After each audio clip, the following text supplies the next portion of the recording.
Ready to ride.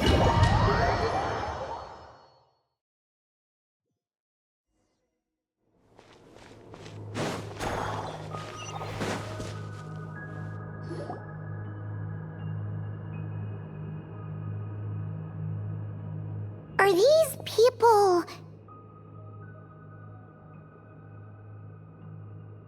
Judging by their clothes, they appear to be phantom Hyperboreans from the distant past. That could mean they have some clues about the moon goddess's name, right?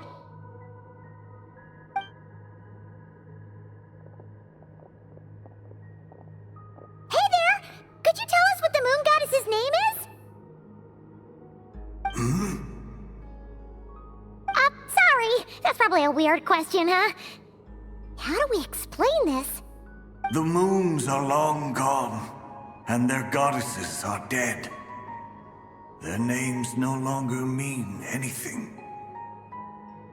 When a new moon goddess is born, we will surely know her name.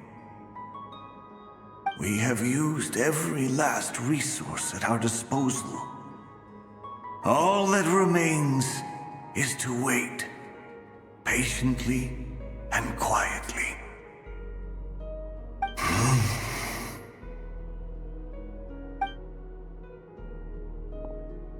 Were the people of the past all this devout? It looks like this phantom doesn't intend to converse with us any further. Surely the new moon goddess he speaks of must be Columbina.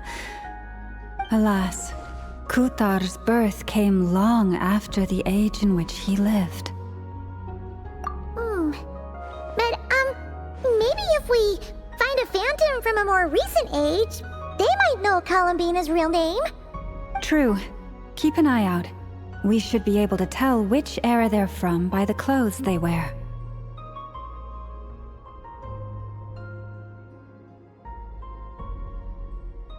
Yeah, you've been pretty talkative this whole time. What changed? Oh, nothing. I'm fine. You all make good points. When the Hyperboreans speak of moon goddesses, they mean the three from truly ancient times. I can't imagine they would know anything about our current moon goddess. There once was a time when the moon goddesses blessed them greatly and protected them from harm. So, when the war between the gods and dragons plunged the world into chaos, it seems they looked once more to the moons for help, praying for a new goddess to be born. Yeah, that checks out. Let's continue on. Who knows what else we may discover?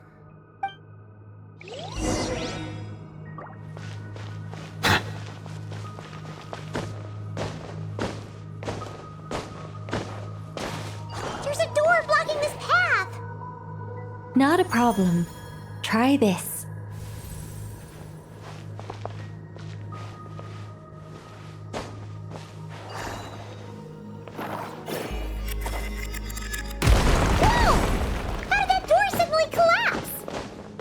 This device was maintaining the door's integrity.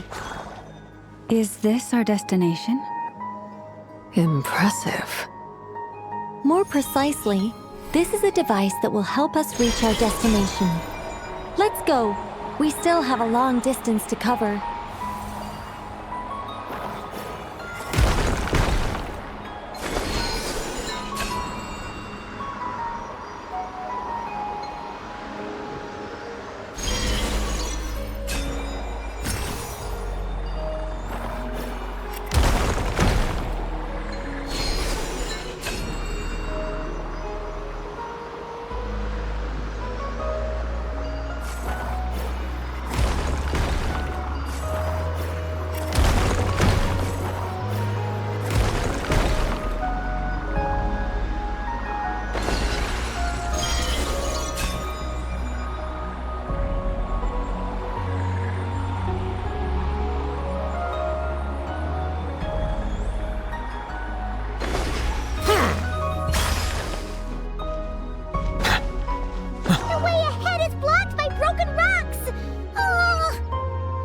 Let's try that device again.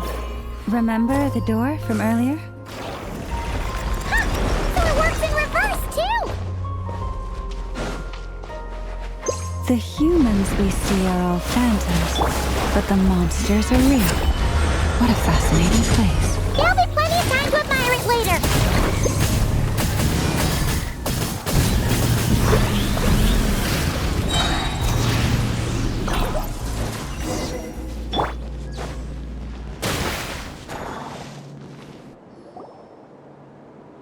Ooh, there's a whole bunch of artwork in here. Seems pretty old. Nicole, this is probably your area of expertise. What do all these paintings mean? Let me see. To understand these murals requires some knowledge of the history surrounding the War of Funerary Flame. I shared a little of this with Lauma before. Yes, I think I follow. The dispute between the Moon Sisters, the transformation by Nibelung. Oh no, it's no trouble. I'd be delighted to share the tale again. Alright then. Tevat's 3 moons and their goddesses were brought into being by the will of Nibelung, the then ruler of Tevat. But when the heavenly principles came, they changed the world completely, down to its very foundations. The moon goddesses were nowhere near strong enough to challenge this entity. But the heavenly principles did not view them as heretical entities that had to be removed. Essentially, the 3 moons existed to keep this planet alive and operational, which did not directly conflict with the heavenly principles' aims. Nevertheless, the inherent precariousness of this arrangement would soon be revealed. Nibelung returned. Yes. He did, and thus began the War of Funerary Flame, a battle for dominance between Nibelung and the heavenly principles. Discord would soon emerge between the 3 Moon Sisters. One would voice the opinion that they should follow Nibelung, for it was he who first hung the moons in the sky. Another would argue that taking sides in the conflict would only bring the world closer to ruin. There was no telling where it would lead, especially since their creator had returned, bearing the perilous power of the abyss. Nibelung would eventually discover their disloyalty. He had all 3 imprisoned before transforming the moons into weapons with which to fight against the heavenly principles. What? Weapons? Yes, the very moons that had once defended the planet became instruments of death and destruction, striking terror into the hearts of all living things. And although the heavenly principles and the 3 Moon Sisters had once been at peace, it now seemed that the moons posed an unacceptable threat to Tevat. It is possible that the heavenly principles did not know of the goddess's imprisonment. If so, the weaponization of the moons would surely have been viewed as an intentional breach of the peace agreement. Regardless of who knew what, when, the heavenly principles shattered 2 moons and flung the other beyond the skies. Whether the goddesses managed to escape Nibelung's captivity after his fall, nobody knows. But this much is certain. From that day on, the moons no longer belonged to Tevat. The rejection slowly drained their power until eventually they passed away. So that's the full story. You say the moon ceased belonging to Tevat from then on. Why then would Columbina be born here? That is perhaps due to the lingering connection between the Frost Moon, which was not shattered, and this world. You could see it as the 3 sisters' dying wish. They never desired war. All they ever wished for was to protect this land. I see.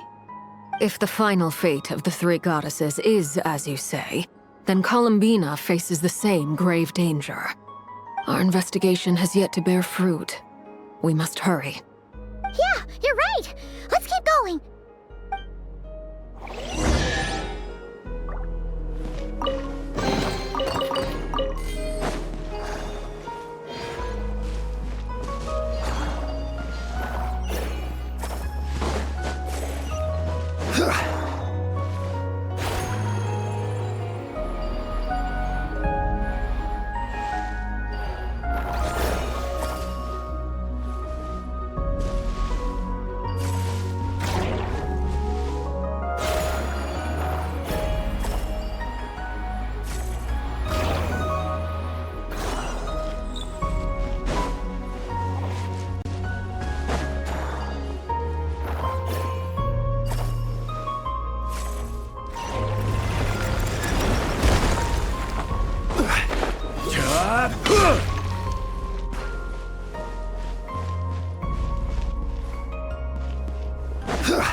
We're finally here! Guessing we'll need to activate this thing? Indeed. I was a little worried about that at first, but as we got closer, I sensed that the Kuvaki within it flows unimpeded. It should be functioning normally. The only issue is how to activate it. It's looking a little worse for wear. What about the cores from some of the other devices we've seen? Can we repair it using those? In all likelihood, yes. I imagine that would have been the Hyperborean's backup plan. Let's look for some cores.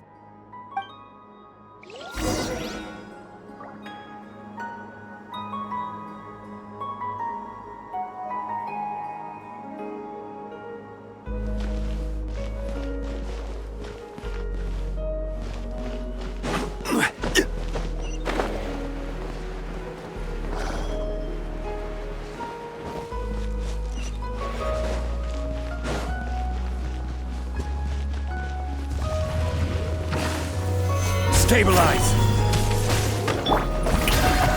Let my name echo in song! Silence!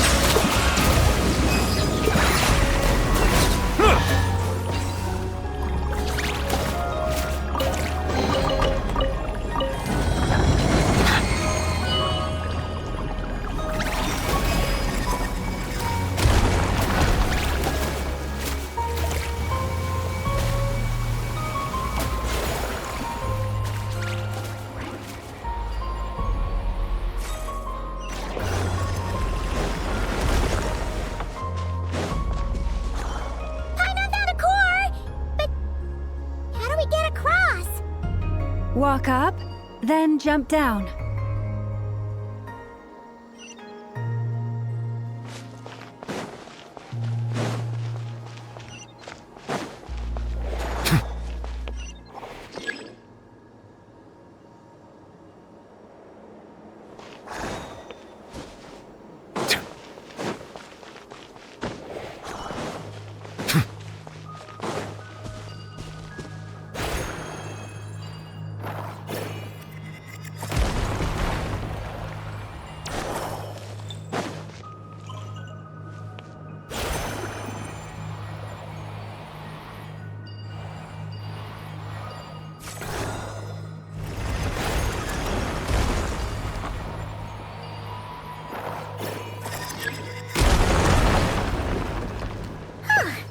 Enough cores.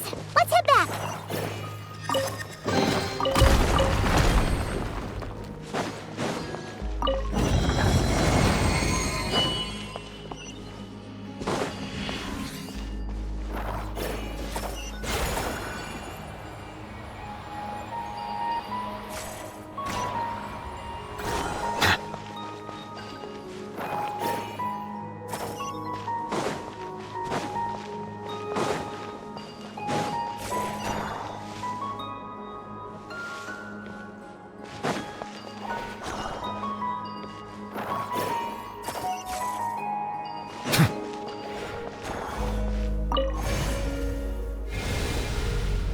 The device is up and running.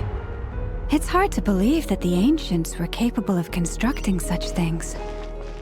Paimon sees our destination! It's right up ahead! Yes, let's go.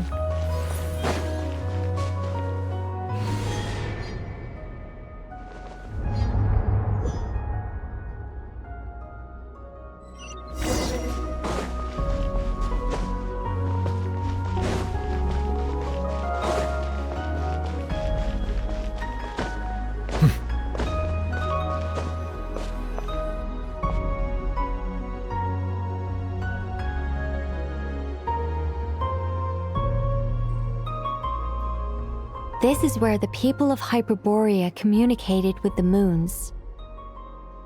We need only place the moon marrow upon this platform on Moon Prayer Night, and we shall be able to open a port, the assumption being, of course, that we can find her first. That's right. You want to know if it's safe there, don't you? And yet, she has no choice but to return. That's not the only issue here. This is the end of the line, right? We've explored everything we can. And despite looking at historical artwork and talking to people from Hyperborean times, we're still no closer to learning Columbina's name. If it's not too much trouble, could you tell me exactly what Alice said to you about finding her name? Oh, sure. What she said was... Then your first job is to find it. As a moon goddess, I'm sure she must have a name she identifies with. Neither Columbina nor Kutar is her true name, and she's never really accepted either of them. Is it not also possible that she has never had a true name? Not at any point in history? That would be a hard pill to swallow. But at this point, we may have to accept that that is the truth. No one knows how she came into being, and she certainly doesn't have parents in any sense that we're aware of. Perhaps she was never granted a name at all. But does that mean there's no way to get Columbina back?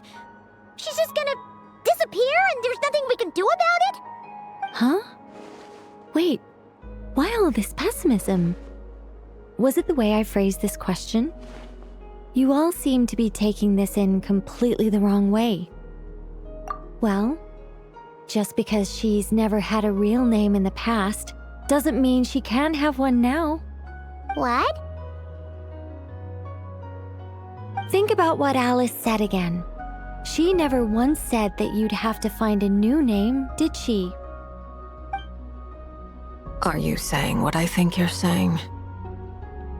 Yes. Names are anchors that connect us to the world. If she doesn't have one already, then all we have to do is create one, no? It's like... yes. Traveler, when you first arrived in Teyvat, do you think you would have turned around if someone behind you shouted, "Hey, Tumaini"? But what about now? I understand what you mean. Life is a long journey. Even the friends and family by our side can change over time. When people call you by different names, what matters isn't so much the words themselves, but what they symbolize. And of course, whether that resonates with you. Lumine. So, close your eyes and picture the moon goddess in your mind.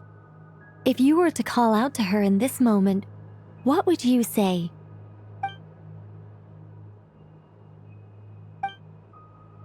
Columbina. Columbina. Paimon would call her Columbina too. Well, she has long forsaken everything that Kutar represents.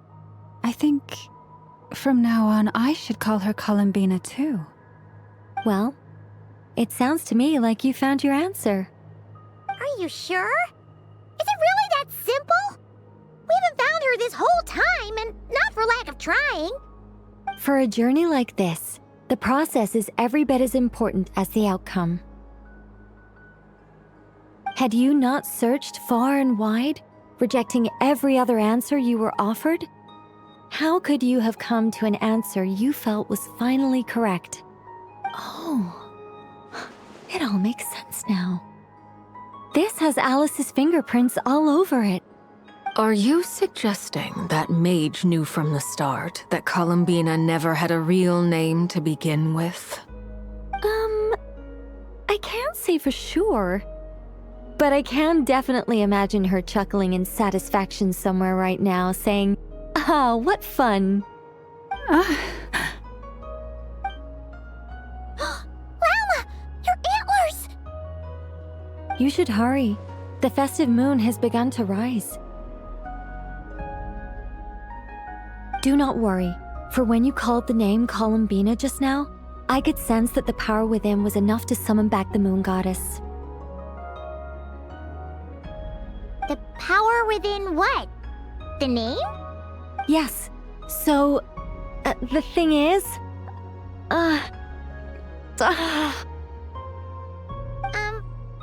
What's wrong now?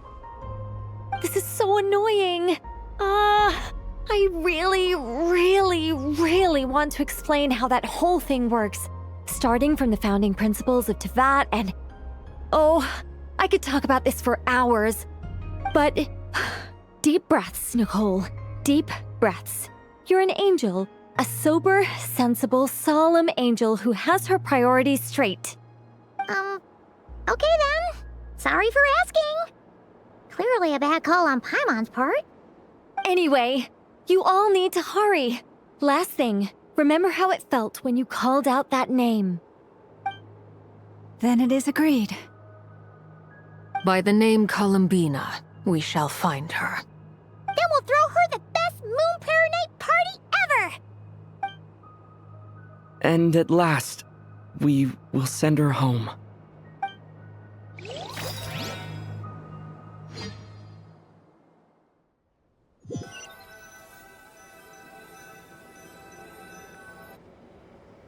I can barely move anymore. My consciousness is fading away. Have they come back out? I'd love to see them one more time.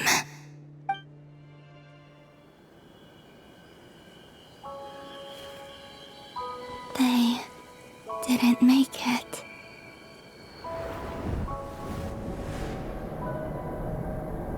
Could you tell me your name? My name is... Columbina!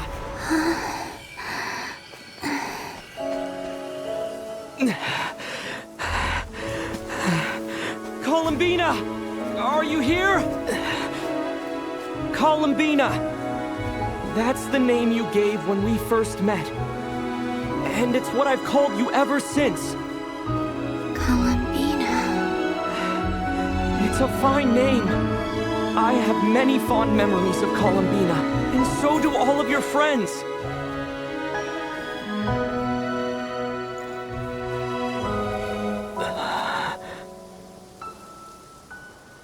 If you like this name...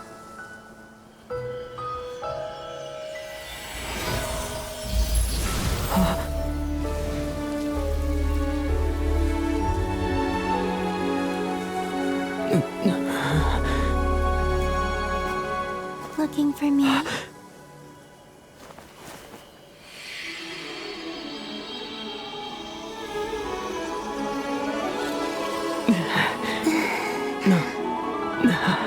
like it.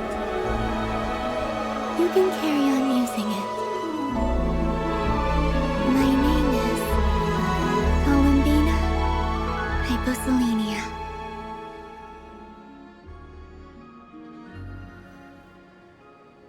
Columbina Hyposelenia. That's a wonderful name. I never thought that Columbina would become my real name. But after I met you and my other friends, the things that this name stood for slowly began to change. It went from being a Fatui code name to something my friends call me.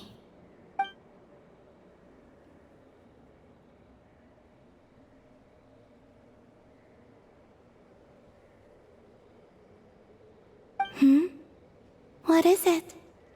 Why aren't you saying anything? I'm just so happy for you. Thank you. So, where's everyone else? We can go and meet them very soon. Everyone went to different places to try calling your name. Great. I'd like to thank them as well. Everyone's done so much for me. Searching for my name, entering those ancient ruins. Huh? Wait, so you were... Yes, I was there. Not physically, but my consciousness was still holding on. I followed you the whole way. Starting from when? You turned around and called out my name while you were in Nasha Town. Do you remember?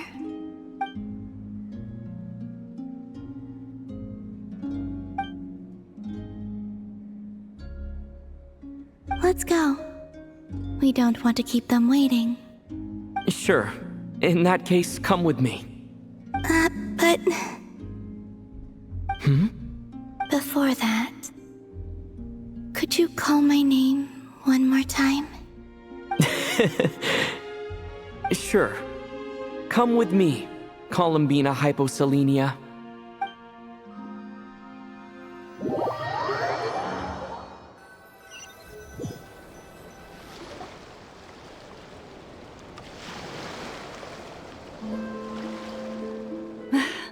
Columbina!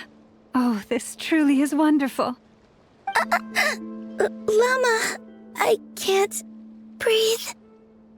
Ha-ha! Just in time for Moon Prayer Night. It's good to have you back, Miss Columbina. Yeah, we were worried sick. Thank you, my friends. With your help, I now have a name that belongs to me. Columbina Hyposelenia. Where's the second half from? You added it yourself? That's right. It means... Born beneath the moon. Yes. And by extension, it can also mean born beneath this world. A fine name. Now, as much as it pains me to interrupt this beautiful reunion, I feel obliged to remind you that the Moon Prayer Night celebrations in Nasha Town have already begun. Don't you want to enjoy the festivities? There's so much to see and do. And some of the ambient lighting and entertainments were sponsored by the kind souls in the Hexen Circle. Nicole?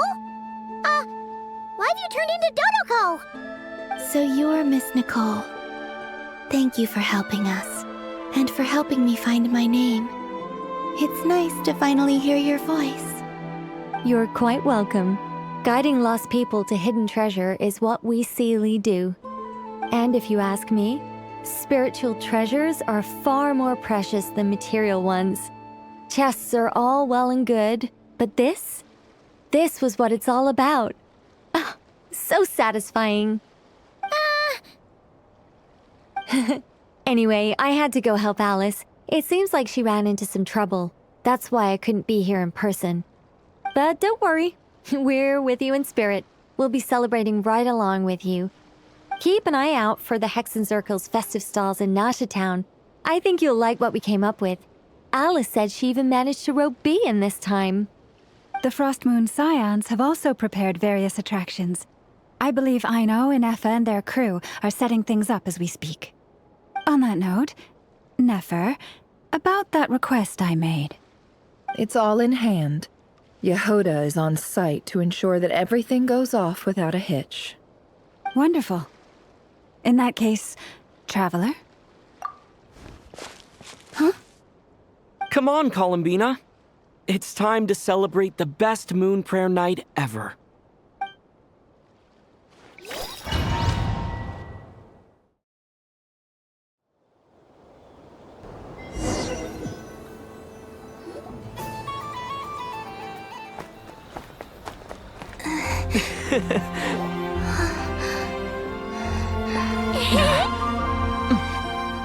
Hey, young lady.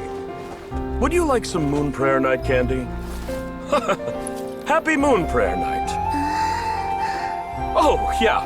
I almost forgot to say. Welcome home, Moon Goddess.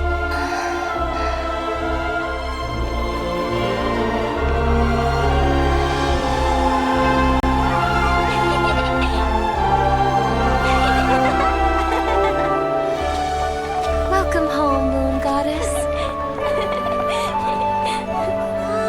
Welcome home, Moon Goddess. Welcome home, Moon Goddess. Turning Nasha Town into her home is a festive gift. A rather brilliant idea.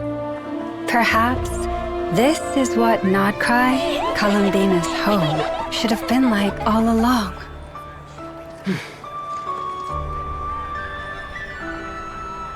Thank you for the gift. I like it a lot.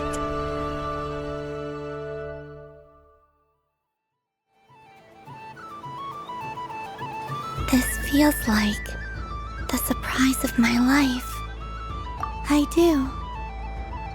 I never imagined I'd ever get to enjoy Moon Prayer Night with everyone so freely.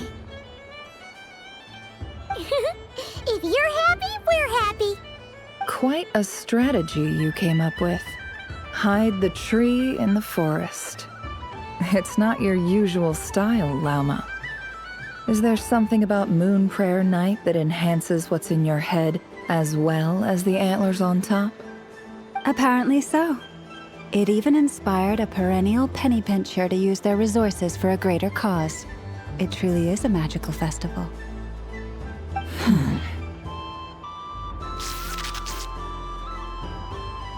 I see it now. This bickering is actually a sign of a strong relationship. Huh? What's everyone doing here? Oh! Miss Columbina, you're back! Yes, I'm fine now. Thanks for your concern. How's your progress with Alice's assignment? Very well indeed. I've never heard her sound so excited. Not like this. This time, her excitement seems more serious. Seems like she's had a major breakthrough. She said she'll contact us once she knows more. In the meantime, we're free to relax and have some fun. Enjoy the time off while it lasts. I have a feeling that our next task won't be so simple.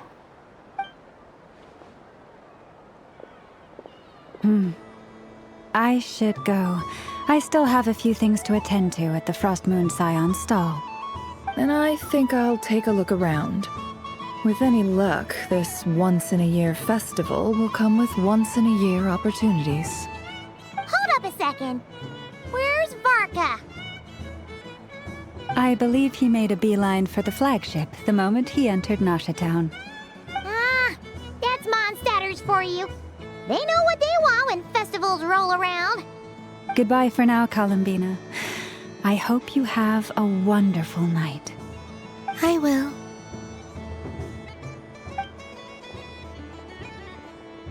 Well, in that case, don't just stand there. Get out there and have some fun. You'll definitely get a warm welcome at every stall. Oh, also, take this map with you. It's a guide to the festival.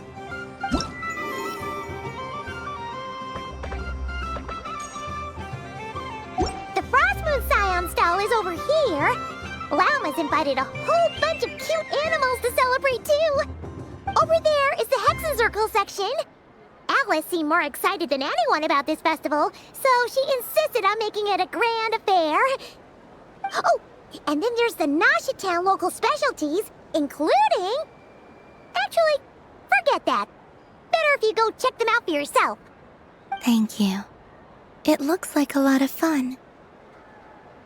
You're not coming with me? We'll be around. But don't you want to browse by yourself for a bit first?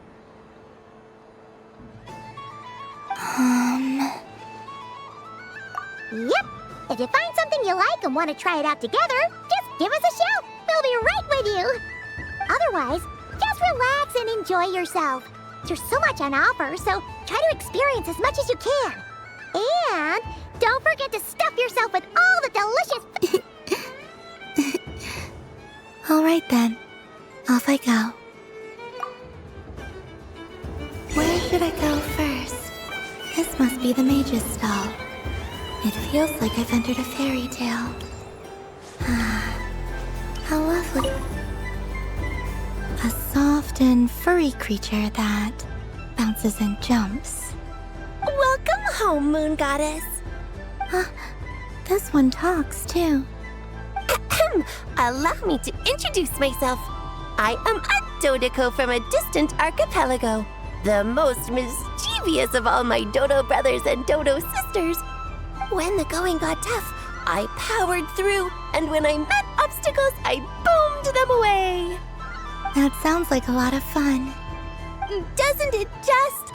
Oh, but then the trouble started. Recently, I found a lovely beach, the same beautiful jelly color as my hometown, and so I dove in to have a look. Only to find it overgrown with seagrass and nasty little spiky fish everywhere, looking to turn me into a Dodoco kebab. I made it back to shore by the skin of my teeth, but my tail was sorely hurt. Couldn't you just boom them away? Oh, I wanted to, believe me. But I've heard that you, Moon Goddess, can understand animal speech. The last thing I wanted was to cause a gigantic fuss and get taken to court by a school of spiky fish. I'd be driven out of these waters for good, and my winter holiday would be ruined. And so, dear Moon Goddess, I was wondering if you might lend me your allegiance. Are you roping me into a crime? Oh, let's call it a once-in-a-lifetime carefree adventure. Does that sound better? All the festival goers tonight are dressed up as the Moon Goddess, but there's nothing to say that the Moon Goddess can't disguise herself as a Dodoko, is there? Besides, this is your home. You should be free to be whoever you wish. I'm afraid I'm not well acquainted with Dodokos, Madam Mage. Oh, that's quite all right. We Dodokos are innocent, happy creatures with a free-spirited nature. Many, like myself, are mischievous troublemakers. Others are lazy souls who like nothing better than to lie down on a nice rock and take a nap. In our eyes, every creature who yearns for happiness and freedom is a Dodoko. But perhaps in yours, we Dodoko are a fluffier and more mischievous breed of Kuhenki. Yes, that is a much easier image to follow. Oh, wonderful! Then let's play! Grab onto my tail and follow me into the sea. Time to settle some scores with the bad guys.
Ooh, a remarkable talent!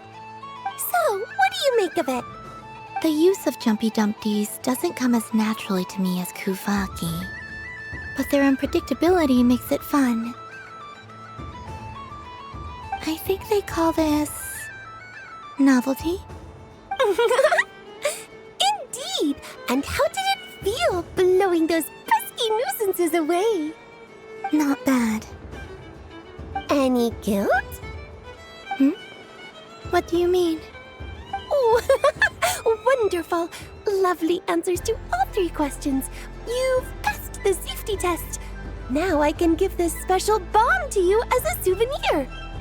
Remember, if you find any meanies living on the moon, you can use this to boom them into oblivion. I will.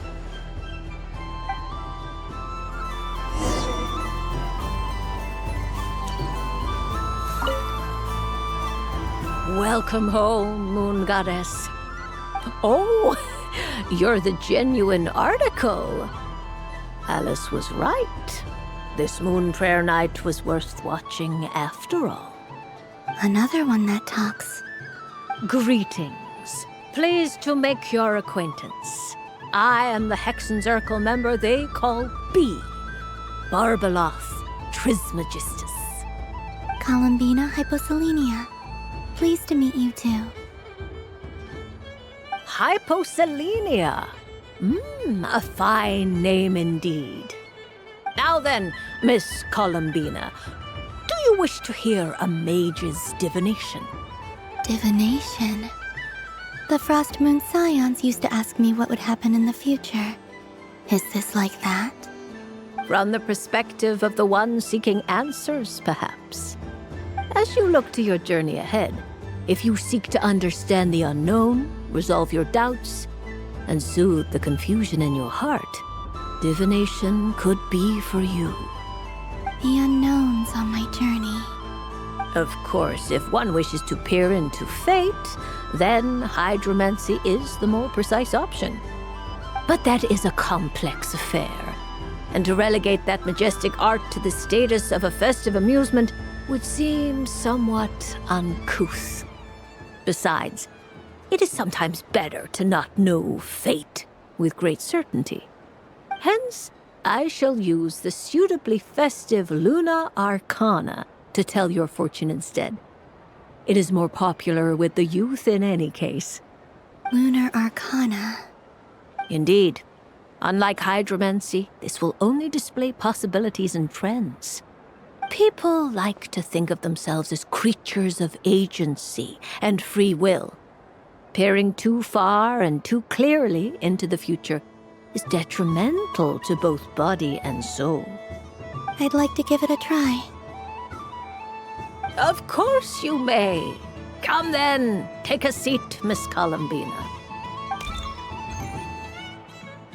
Before we begin, are there any specific questions you would like to ask? Let's stick to general possibilities and trends, like you suggested. Ah, very well. Then I shall use the basic Lunar Arcana deck. Now, try to relax. Cast your mind upon the things you have experienced and the things you are soon to experience. I will shuffle the deck. Would you like to cut the cards yourself? You do it. No problem.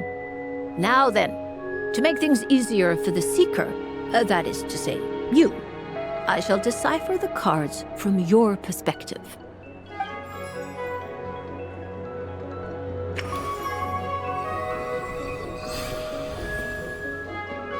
Please, draw the first Lunar Arcana. This represents destiny and is the foundation for the divination as a whole.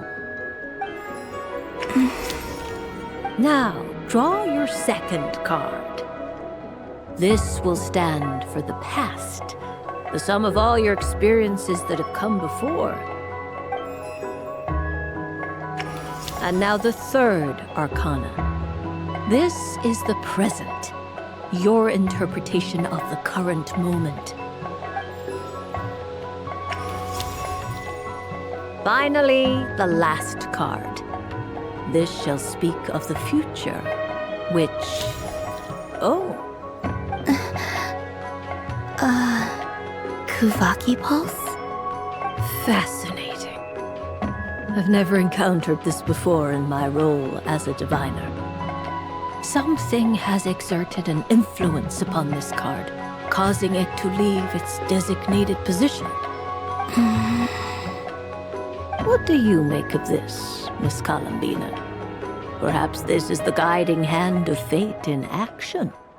Of course, if you wish, you can choose to deny the validity of this card and draw the future for yourself. No, it's fine. Let's go with this one. A bold decision. I must say I'm looking forward to the results.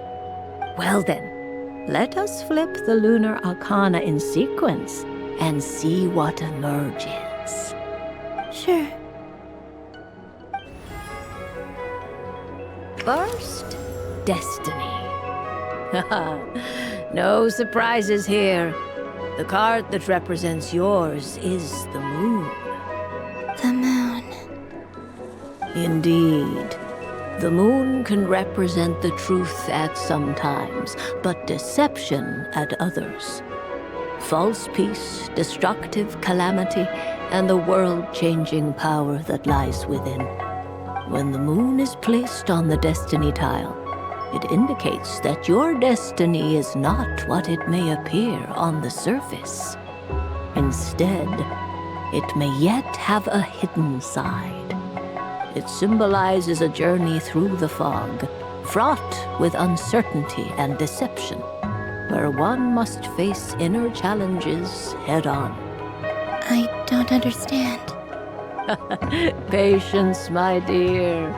This is but the first card, which serves as a basis for the interpretations that follow. Our divination will only grow clearer from here on out. Now then, flip the second card, the one that speaks for the past.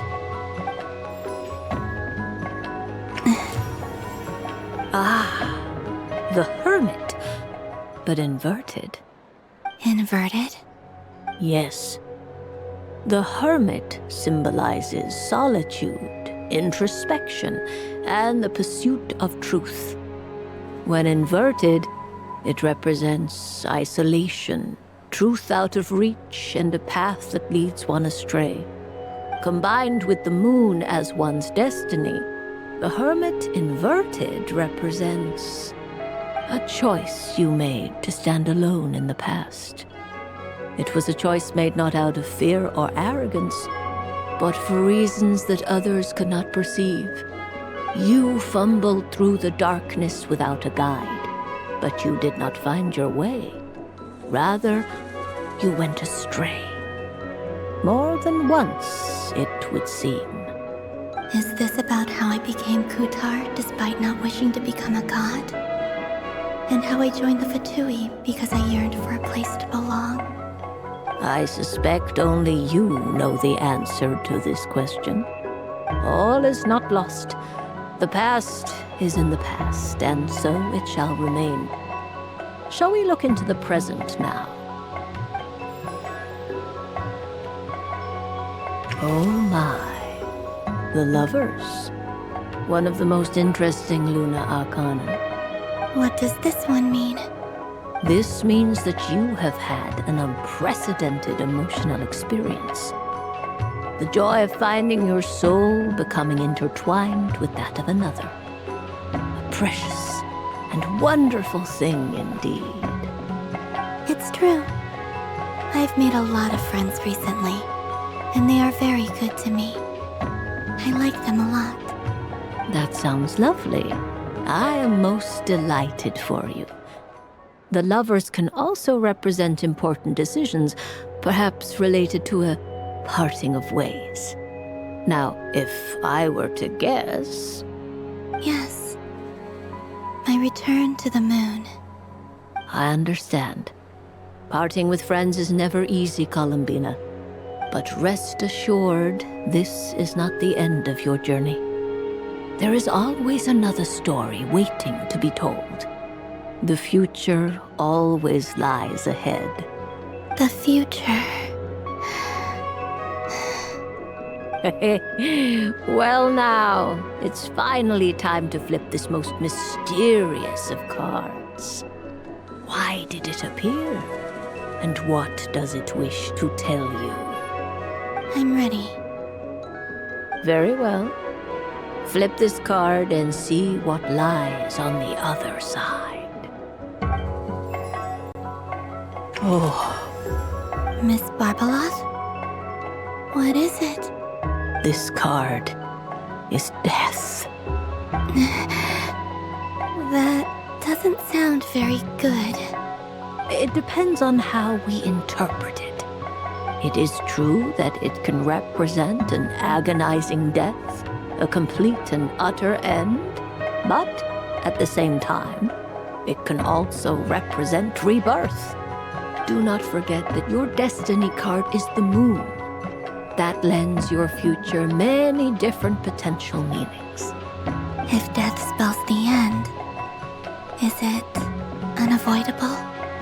As I have said, divination can only display general trends. It is a rough guide, but it does not show predetermined outcomes. Allow me to summarize it for you. In the past, you may have lost your way, but now you have gained new connections and new strength. You now face an important decision, one that may bring about a great change in what is yet to be. This change might, in turn, be the end of all things, or their beginning. But remember, everything is subject to change because of the moon present in your destiny. You must see the truth clearly and face your innermost thoughts. The truth. My innermost thoughts. Thank you, Miss Barbeloth. Don't mention it. Some people dislike divinations, for fear of glimpsing an ending to their story that they wish was not so. But I can see that you're different. The result of this divination will not sway your decision. This is a rare quality, and one that diviners always hope to see in the seeker. We are here merely to guide, not to exert undue influence. I understand. Go then and illuminate your future, Miss Columbina. The moonlight that shines from you now is most captivating.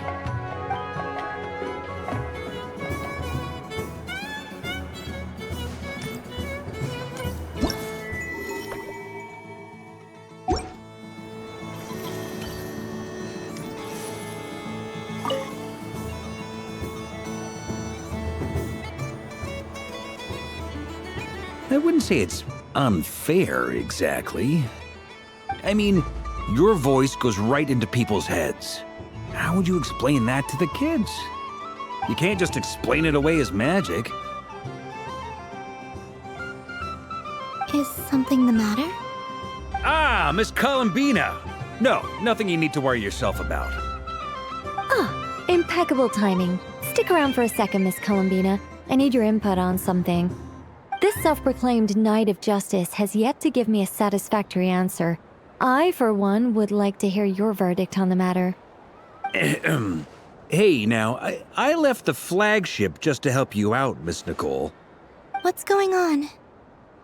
So Alice and I are both using long-range remote control spells that work on similar principles, allowing us to attend this festive fair in Dodeco form.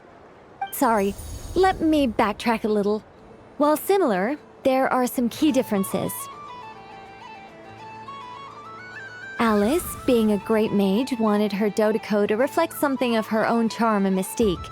So she adjusted the way its tail moves when it spins around. An entirely gratuitous move, in my opinion. I hardly see how anyone is going to notice that. If anything, I'd say that anyone who stares intently enough at a Dodeco's tail to notice such a small detail is someone we ought to be highly concerned about. I only say this to emphasize that my question has nothing to do with tails. Now that we're clear on that, why is Alice's Dodeco permitted to interact directly with the children celebrating Moon Prayer Night, while mine is not? Your voice speaks directly into people's minds. See? Exactly what I said.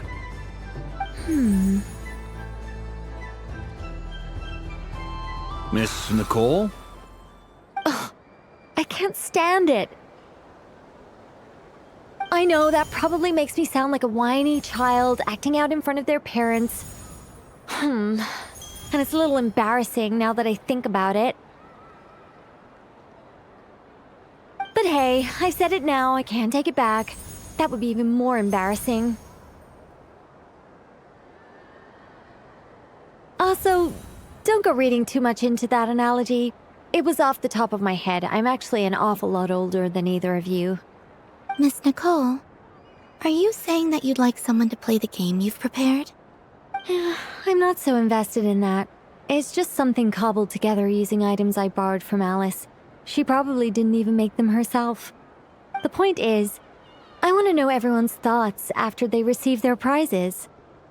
But as you've said, I can't just ask. I've been biting my lip for so long, and I've had no one to vent my frustrations on. I thought this was going to be a nice, straightforward festival where I'd get the chance to guide people to treasure. Well, can I play? I can't guarantee that I'll win a prize, but... You will?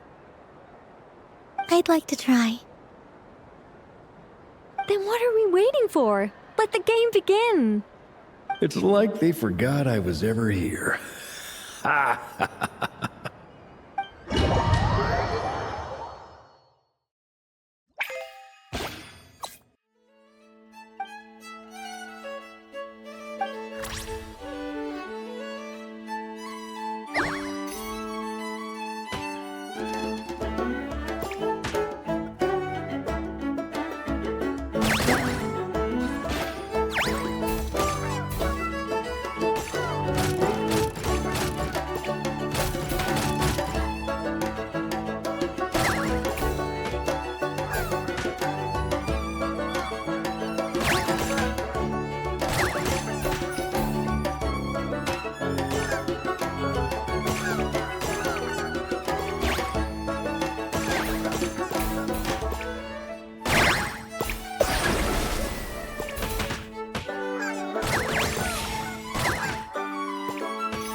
Congratulations, Miss Columbina! With your great wisdom, you have overcome every obstacle in your path and conquered the great challenge posed to you by fate. Fate? Well, something to that effect. If you'd prefer something more poetic, it could be the icy winds or the dawn. Anything you like, really. You could even go with the challenge posed to you by Dodeko, if that's what you're into. Anyway, you can take or leave my suggestions. Moving on. All my hopes are now resting on this. Can I open it now?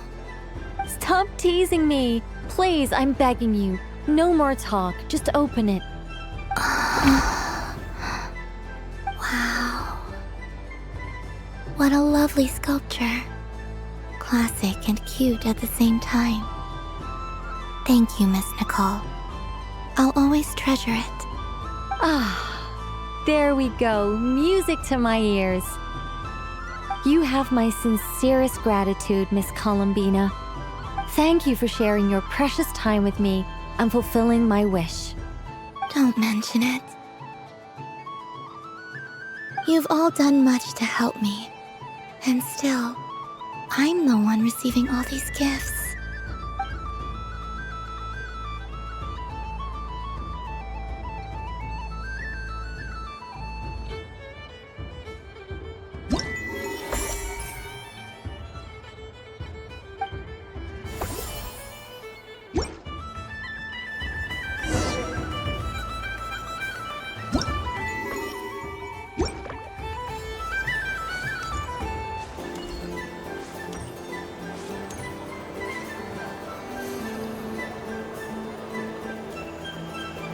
Dodoko's Whirligig! Come check out Dodoko's Whirligig! Ah, welcome home, Moon Goddess. Might I ask what this is? Ah, it's a very special amusement sponsored by the great mage herself. Ride on a soft and furry Dodoko and embark on an unforgettable adventure. I say that, but I'm just following a script here. Who is this mage anyway? And what the heck is a Dodoko? I'd like to ride. No problem. But, are you by yourself? Is that not okay? Oh, no, it's fine. It's just that each Dodoko can accommodate 2 passengers. Would you like to bring a friend along? My friends... That should do it. Now, we just need to get everyone else to draw something on it too. But we gotta keep it a secret from Columbina. Traveler.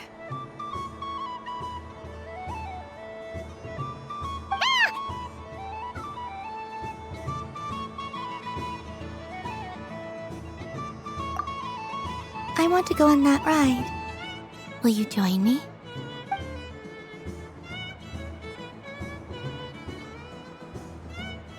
Let's go then.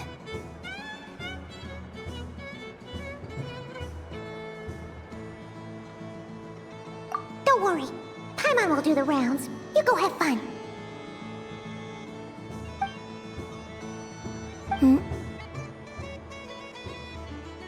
All right.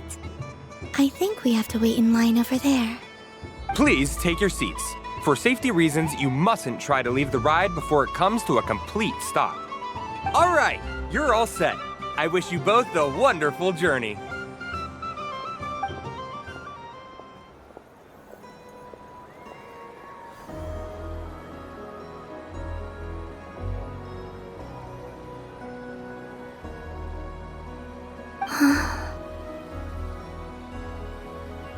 Not bad. It reminds me of riding a moon lane. Sometimes, the Kuhenki circle around me like this, playing their beat. Yeah. I'm going to miss them.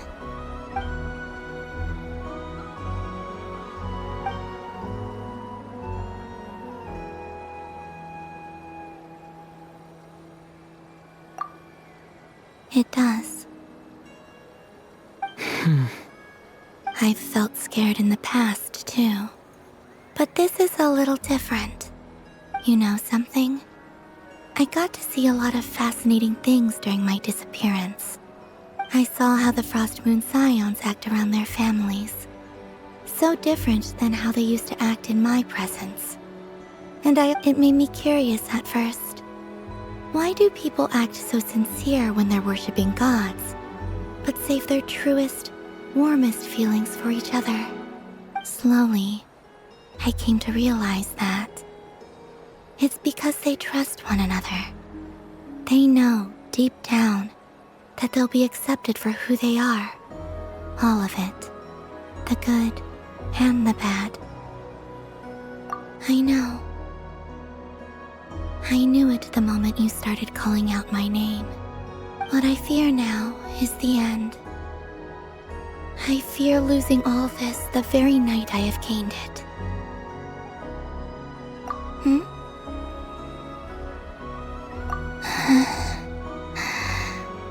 Thank you for this conversation. Thank you for listening to me. Don't worry. This fear I have, and the unknown that awaits me, they cannot hurt me. Not when I possess a treasure far greater. I just want you to remember this version of me, the real me, on this final night together. Dear passengers, Dodoko's awesome adventure has come to a close. Please leave in an orderly fashion, and we look forward to seeing you again in the future. Don't want the journey to end, huh? Don't worry, you two. There's always another adventure waiting just around the corner.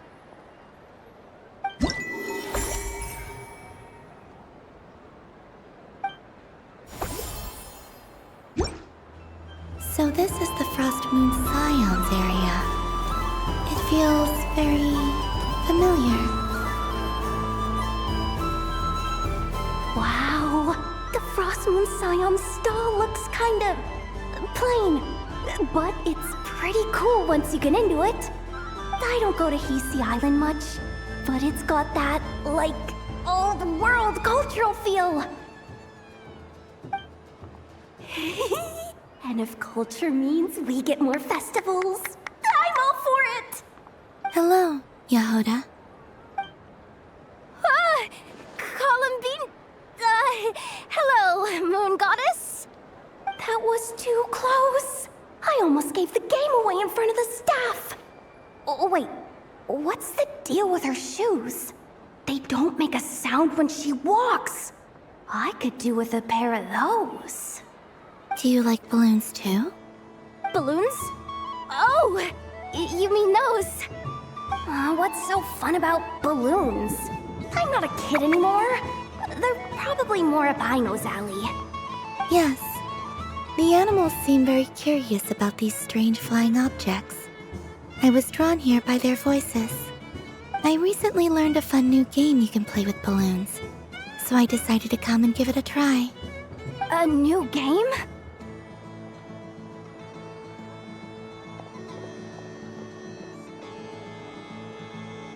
Hello. Welcome home, Moon Goddess. Here to buy some balloons? Yes. Could you give me a few that haven't been inflated yet? Are you sure? I guess it's not a problem, but... Yes, please. Thank you. Uninflated balloons? But those are just little rubber pouches. What does she want with those? Would you like to play the balloon game, Yehoda? Huh? Sure. I guess. How do you play it? Wait here a moment.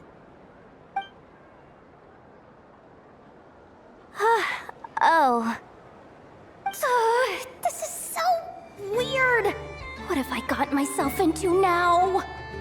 I thought I saw Columbina nearby. Uh-oh! That's the fourth Harbinger! Although she's helped us out quite a bit, she's good people, right? Is she looking for Columbina? Oh, guess that's my ticket out of here. I'm not sure my heart can take being sandwiched between two Harbingers.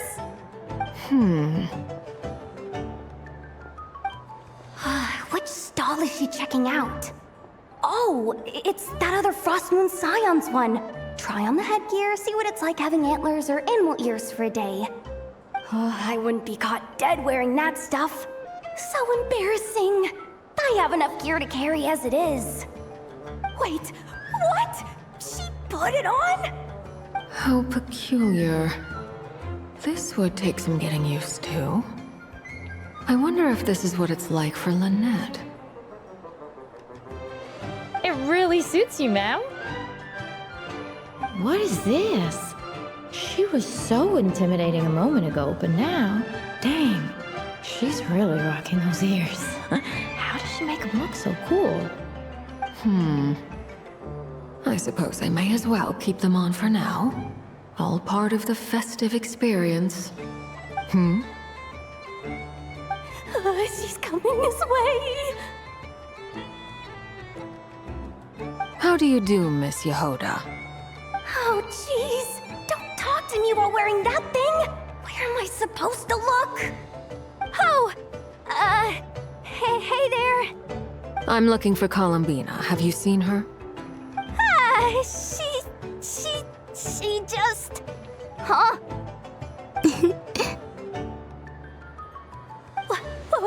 Wait, is that what she meant by balloon game? Yeah. Huh? No fair! How come I get caught in the crossfire? An ambush from the rear? Is this a declaration of war, Columbina? Would you like to play too, Arlecchino? Seriously? Are they gonna start some beef right here, right now? Gladly. That said, I believe there is another who would like to join. Boss Nev! Thank goodness! You've gotta get me out of here! Things are kicking off big time! Hello there. I'd like 10... no, make that 20 balloons, please. Uninflated. What? Miss Moon Goddess, I hope you're prepared to pay the price for assaulting my employee. Welcome to the game, Nefer. Just to be clear, let's keep this a fair fight, okay? No strange powers, please and thank you. Naturally. Don't just stand there, Yehoda. Aren't you going to team up with me? Huh? Do I have to? Of course. Don't forget, the Curatorium has a reputation to uphold. I knew something like this was gonna happen.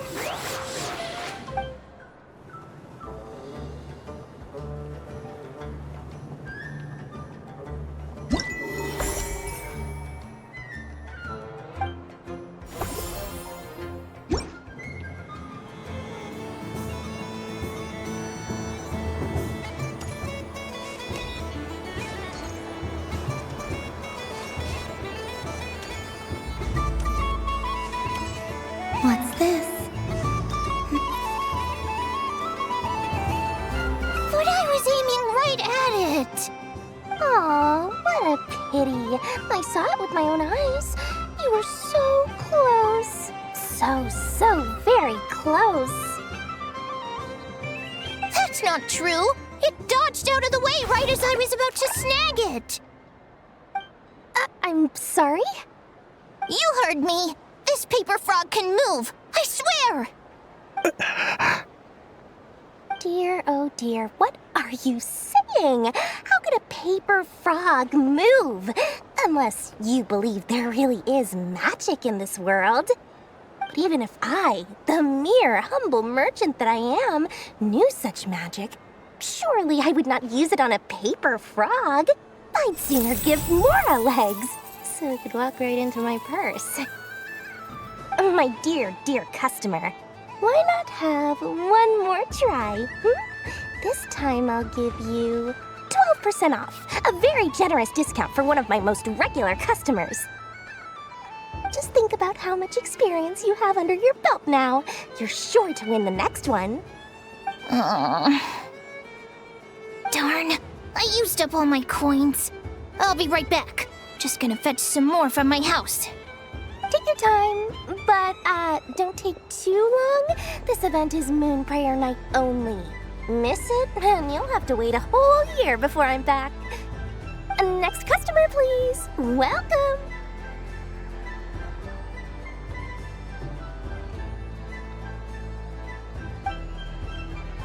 Hello. Whoa! What's this big one doing over here? How do I tell my employees not to go running around this time? Shooting them a glance won't work. I haven't known them long enough. Dory? Why, hello there, Miss Columbina. Would you like to play my ring toss game? The rules are very simple, and it's easy to get the hang of. How much for a round? Oh, first time's free. Not a single mora. After that, well, we can cross that bridge if and when we come to it. But with your sharp sharp skills, I'm sure you'll win all the prizes in one fell swoop. That was an obvious enough hint for them, right? Right?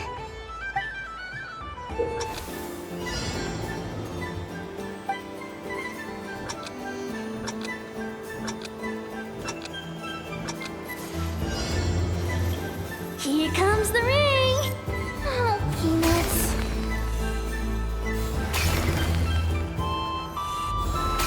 Change tracks!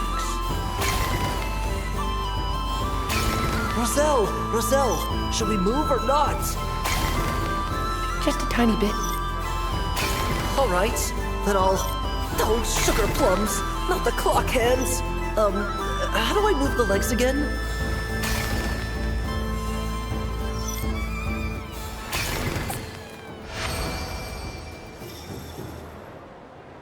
Let's see now. Let's see. Wow, very good. That's the highest score we've had all night. And here's your prize.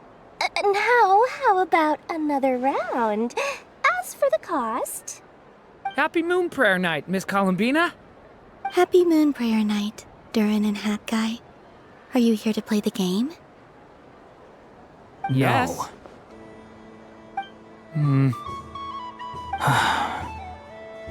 You said we were just coming here to say hello. I did, but then I recognized a few more people as I got closer. Do my eyes deceive me? Is that... It's our little dragon! He's all grown up! Someone's popular. Well now, since you came all this way, why don't you try out this lovely game we have going? First try is free! He'll have a go.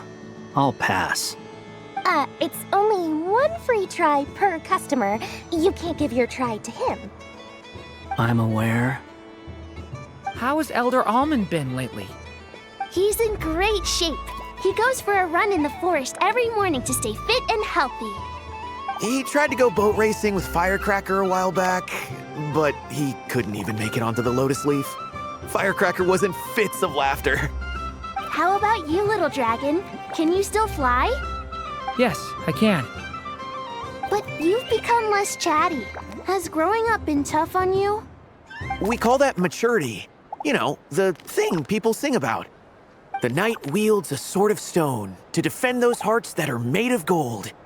Stone is very heavy. That's what keeps them from talking too much. That's awesome! I want to be a knight when I grow up too.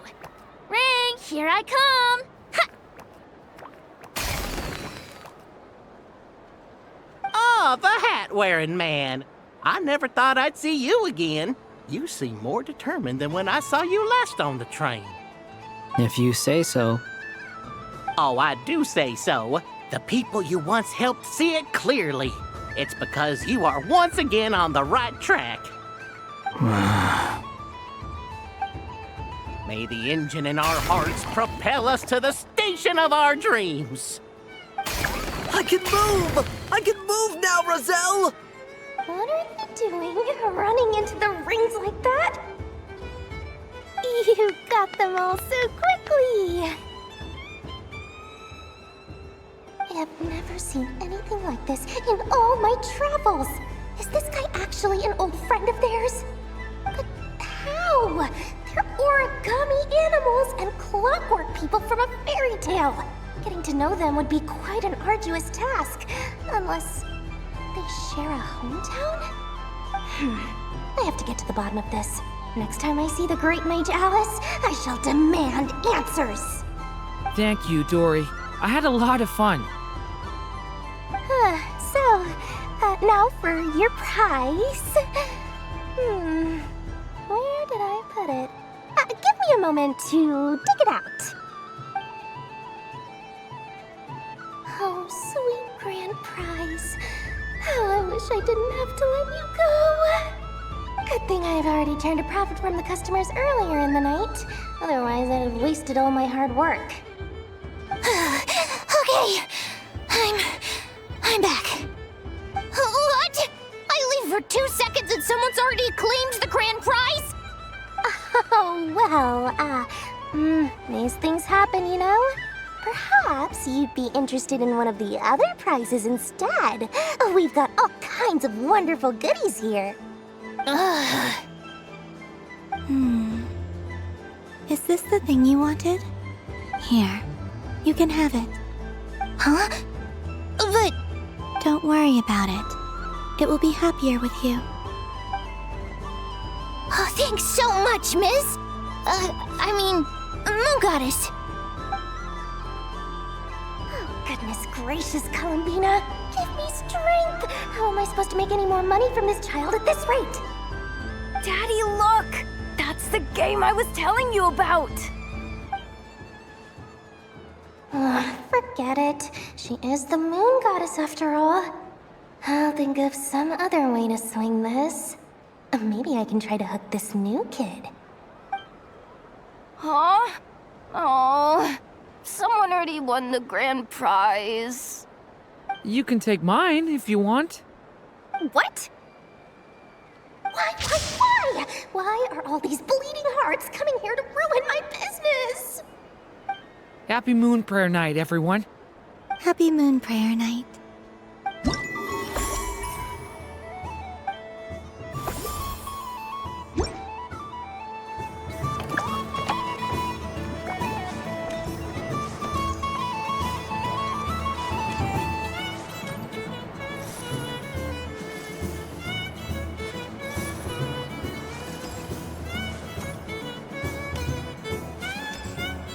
There are so many attractions here. Since I rarely get out, I might as well make the most of it. Moon Prayer Candy! Beautiful, tasty Moon Prayer Candy! Buy a whole box, share it with your friends and family! Candy? To share? I wonder what flavors everyone would like. Welcome home, Moon Goddess. Fancy a box of Moon Prayer Candy? Sure. I knew you would. Now, what flavor would you like? I'm not sure. What flavors do you have? Is this for yourself or as a gift? A gift for my friends. Ah, I see. In that case, I'd recommend apple, lockaberry, or midsummerberry. Those are the most popular. Do you have nocturnal blossom flavor? Huh. I've seen couples give those as gifts before, but I did not know they were edible. No? Okay then. Moonfall silver? You did say this was for friends, right?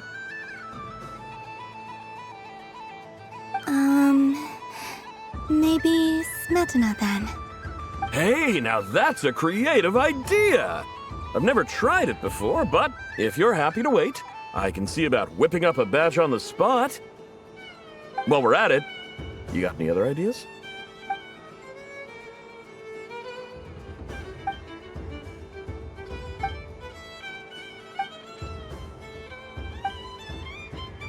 Here you go.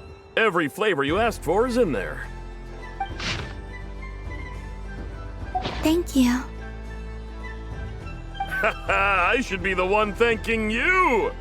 You brought me a whole bunch of new business. It's like a genuine blessing from the Moon Goddess. I hope you and your friends have a lovely night.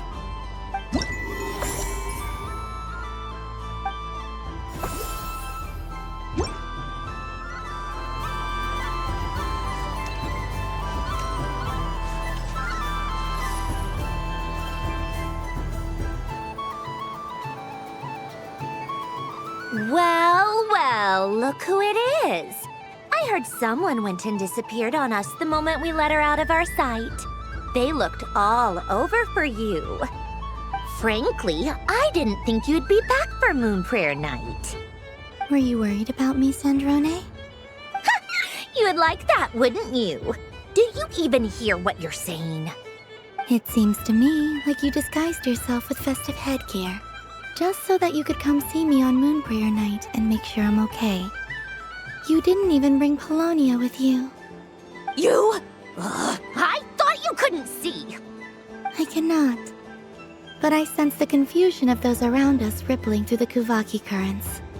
Based on what I know about you, let me guess what you're wearing. Is it cat ears? Hey, shut up!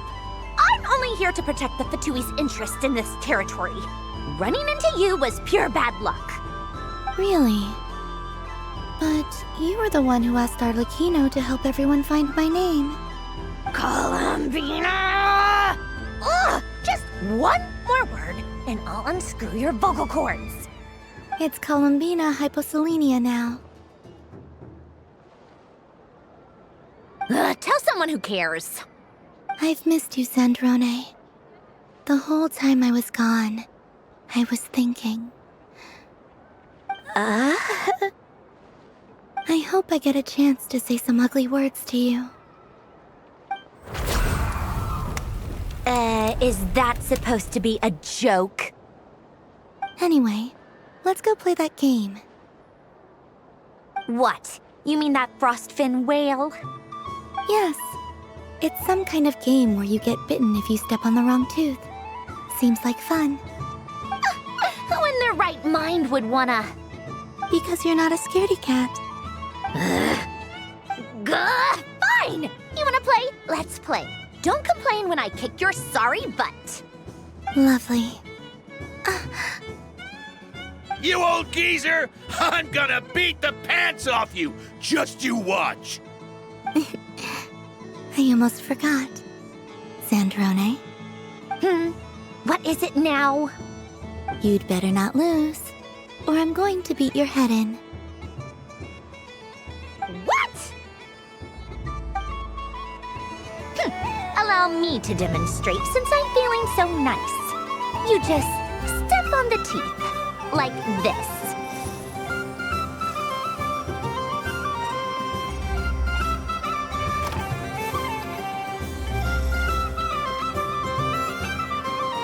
Which should I pick? Your turn, Sandrone.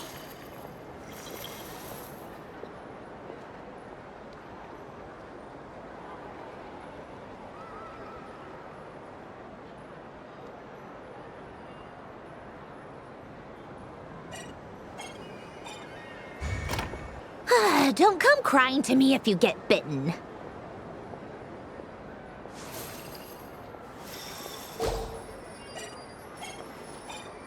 There are less and less teeth remaining.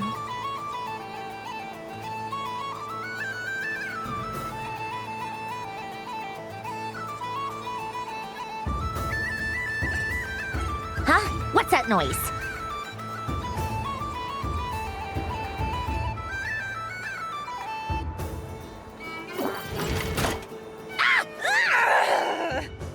I think you might have picked a bad tooth, Sandrone. Shut it! Do you need any help? It seems like you're stuck. No! It's just a blasted toy! How is its grip this strong? Stop laughing! All right. Well, you lost. So just like I promised. Hey! What are you doing? Are you seriously? Hiya! Why, you... Oh, just you wait! Rematch! Are you all right, Sandrone? That was quite a strong bite. Are your clockwork parts? Quit your fussing! I don't need it! All right. I'll go first this time.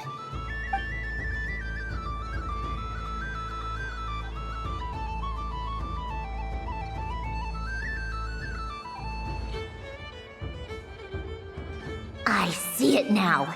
She can sense which teeth are rigged. So I just need to avoid the same ones that she does.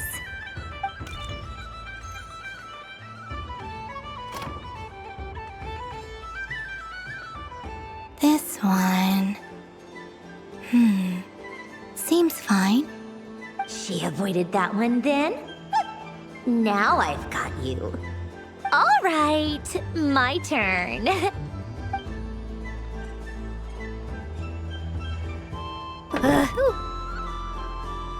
What?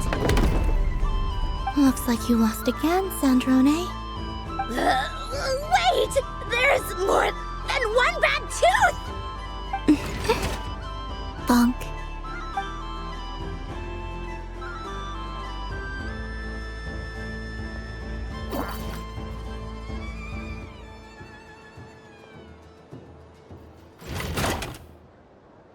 Stupid game! What idiot came up with this? Are you all right, Sandrone? You said some nasty things just now. Oh, I'm peachy. Should I let you bonk me on the head as well? Ah, forget it. Come on, bonk away. It can be your consolation prize for losing so badly. I told you, forget it! Gah, You've always been so annoying. Singing right outside my door, inviting yourself to my tea parties, going AWOL. And now you're off to the moon or something. Of all my days with the Fatui, the times I spent with you, Arlecchino, and Rosaline, they were my favorite. I will not forget them. Just as I shall not forget this moment. We'll always be friends, no matter where we are, right? Who'd want to be your...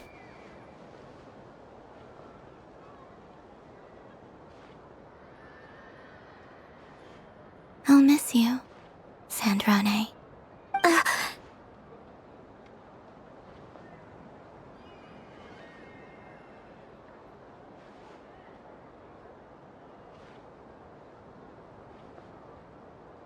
Goodbye, Sandrone.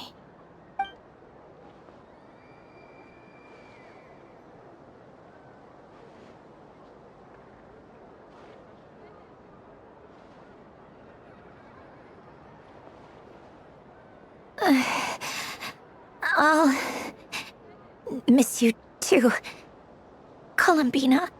Sorry, what was that? Ah! Ah! Yeesh! No need to freak out. What's wrong? We've been looking everywhere for you. What do you want? Oh, nice ears.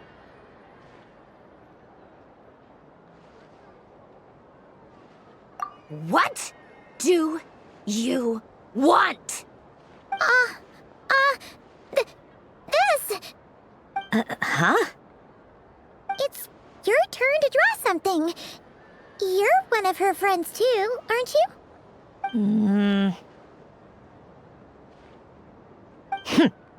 Doesn't know how lucky she is. Sorry? Nothing. I'm done. Take it. Oh, that was fast. Oh, and one more thing. Last time we spoke, you mentioned you were interested in the Narcissan Kreuz Ordo's research, remember? There were too many people when we last met, so we didn't get the chance to do this. What are you talking about?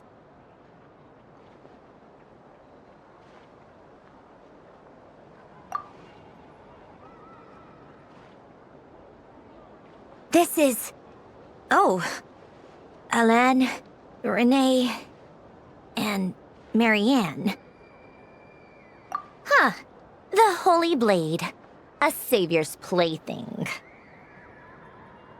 It's not about whether I approve or not. These people, they would sacrifice themselves for the sake of the world. Especially Alain Guillotin and Renee. That is something I would never choose to do.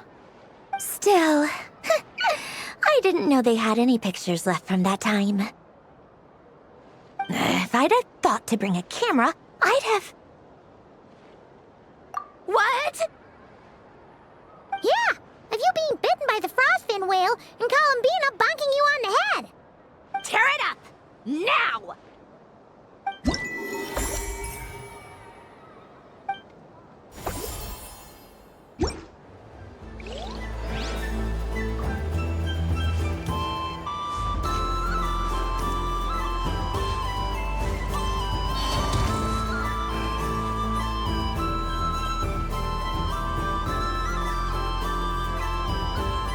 Doesn't make any sense. How am I losing every single time? Wait, Inefa, you're cheating, aren't you?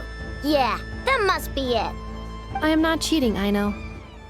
Uh-oh, sounds like Inefa's turning into a big baloney bot. I think it's time for some serious maintenance. Moon Goddess, help me. Miss Columbina, Aino is attempting to cheat. I'm not the cheater! You're the cheater! How dare you throw it back at me?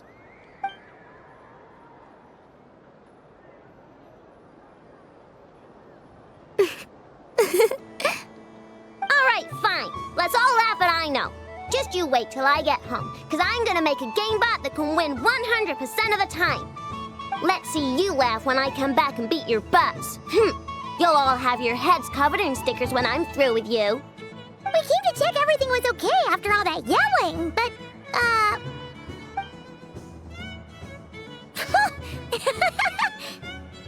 Whatever it is, it sounds like cheating is allowed. Kuhenki concentration. Each player starts with differently colored kuhenki. Each round, they draw one kuhenki from their opponent. When a player has two kuhenki of the same color, they make a pair and can be discarded. Any that can't form a pair must be kept. The round ends when a player can't form any more kuhenki pairs, and that player gets a sticker.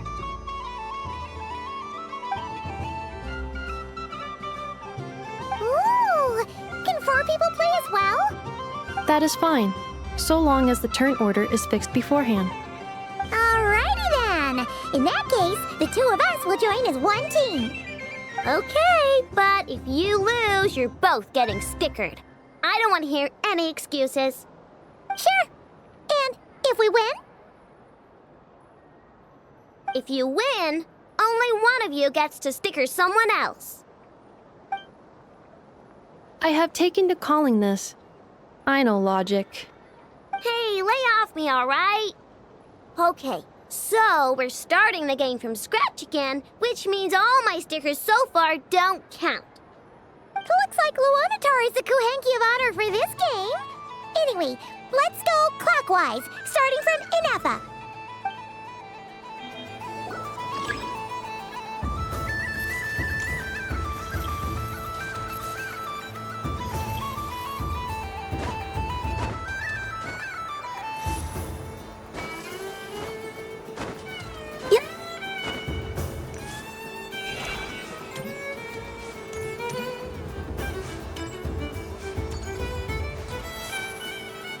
Nice! That's a pair!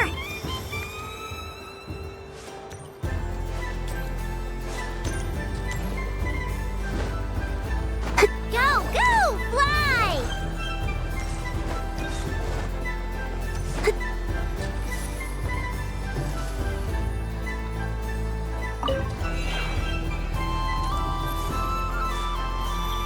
Go on.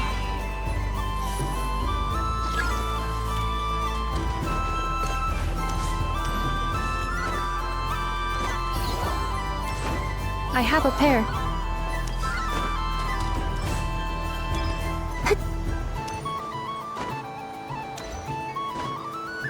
Uh-oh! We gotta pick up the pace!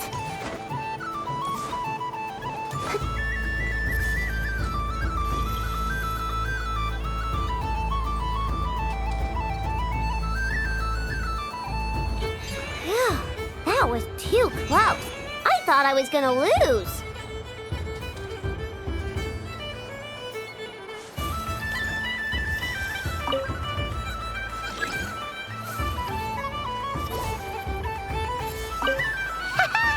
Let's see who's gonna be the unlucky one!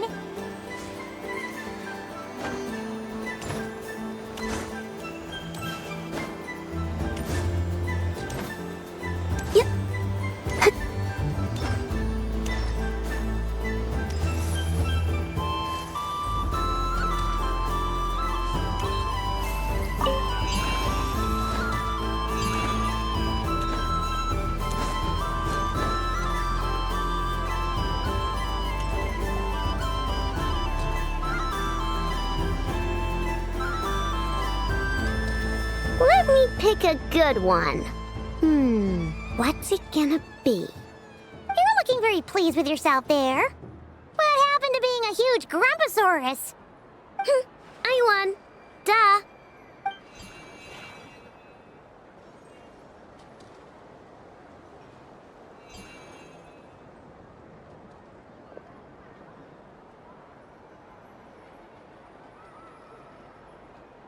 Oh, me again? Don't fidget too much, Aino, or the sticker's going to fall off. I don't care. If it falls off, it falls off. If a pair of Kuhenki get discarded, why not a pair of stickers? Huh? Huh?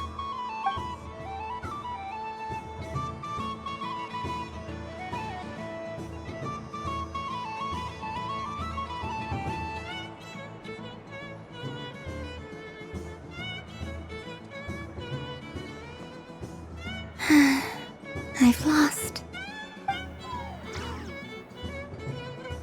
Sticker, sticker, sticker!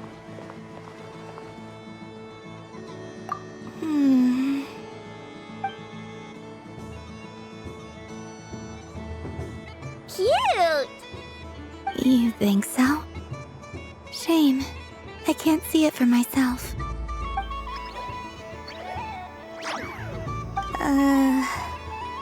What did Luanatar say? She said it looks so cute that she wants me to lose a few more rounds.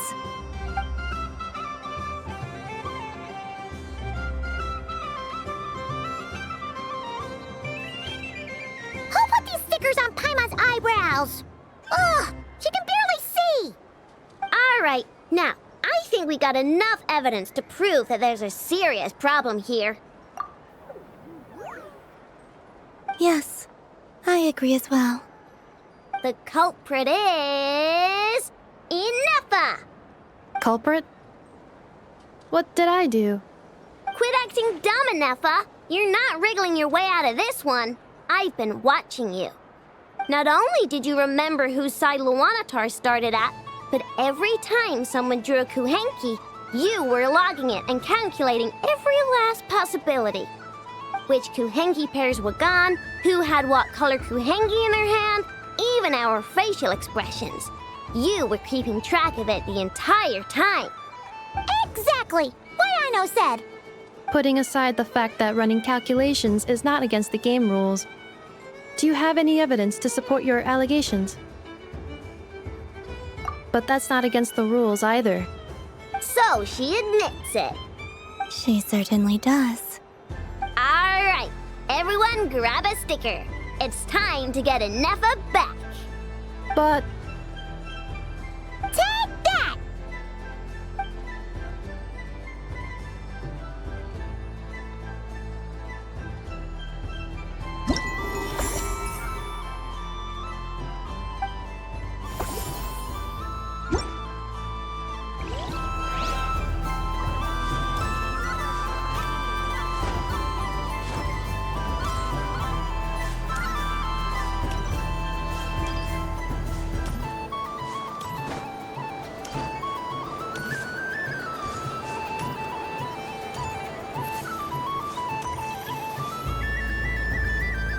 Days.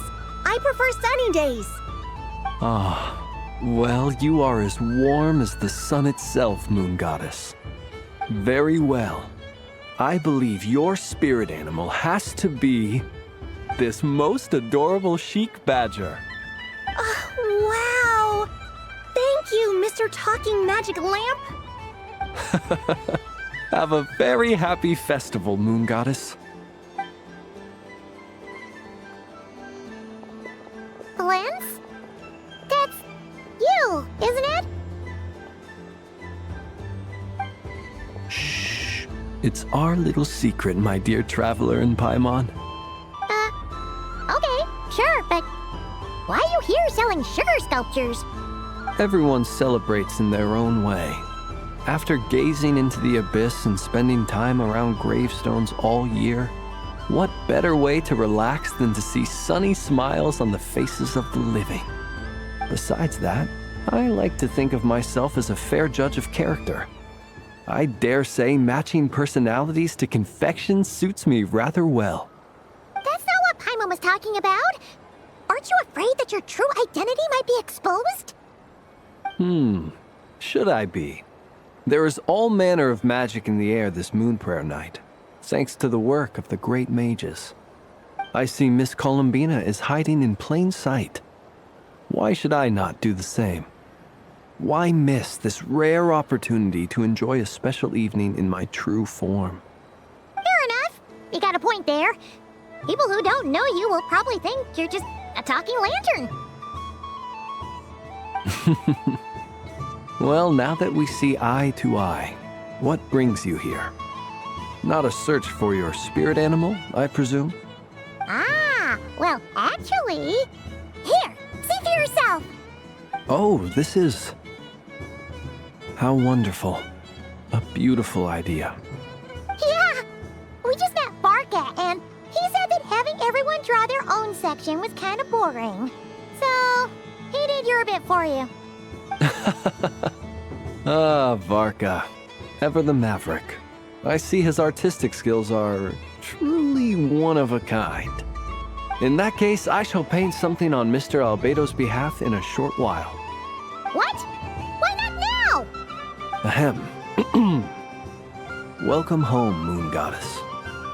Whew, that was close. Hello, Flint. She recognized you right away! What keen eyes you have, Miss Columbina. Especially considering they are shut. I did not see you. Rather, I sensed you. I can sense the fluctuations in Kuvaki all around me. One would expect no less of the Moon Goddess. Might I interest you in some candy? Yes, please. Excellent. I shall make some for you right away. Hmm? Something the matter, Miss Columbina? What about my spirit animal? All the other children carrying sugar sculptures are talking about it. Wait, is she taking the test seriously? Ah, my apologies. How could I neglect that? You are quite right, Miss Columbina. Every one of us has a magical creature living in their heart. Would you permit me to help you find yours? Yes, please. Do you prefer the day or the night? Night. Which of the 4 seasons is your favorite? Winter. Think of a perfect day. What is the weather like? Sunny, rainy, or perhaps cloudy? Rainy in the morning, sunny at night. What kind of answer is that? Forests, lakes, and open seas. Which do you prefer of these? I like them all. Imagine you opened your very own shop. What would you sell there? Moonlight, I think. Wow! Paimon would totally shop there. It wouldn't cost anything. You'd just need to visit. Aha! I believe I know what your spirit animal is. Here, for you. Oh, it's a Kohenki! Indeed. A free-spirited being with a deep love for all things here in Nodcry, who selflessly lends her aid to as many people as she can reach. It is the perfect fit for you, Miss Columbina. Thank you. It would be my honor. But you shall have to forgive me. We have known each other for quite some time. I doubt there is any answer I could give that would come as a surprise to you. So instead, would you accept this sugar sculpture as a token of our friendship? It's a lantern.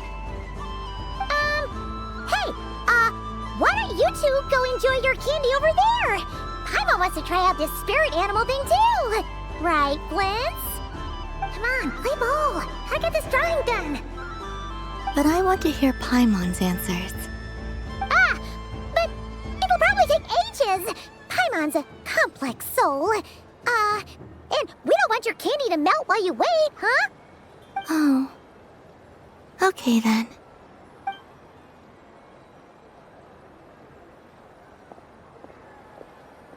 Phew. Nice excuse, Lady Paimon. That was some quick thinking. Yeah, no thanks to you. A little help next time?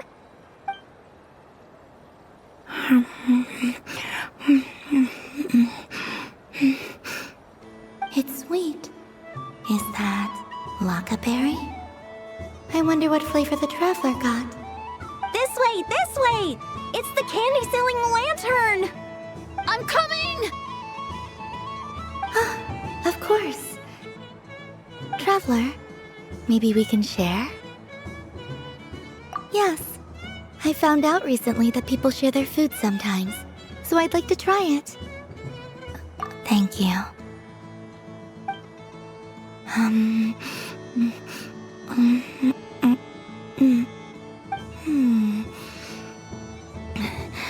Yours is a little more sour warmer than mine. Here, you try it. Are you sure? Amazing.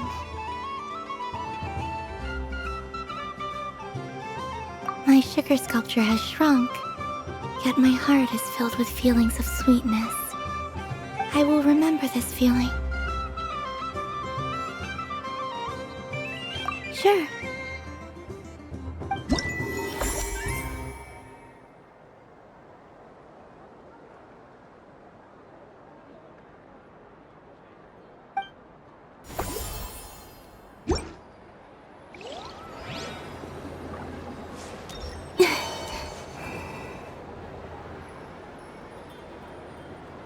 I wish for a never-ending supply of Laka berries.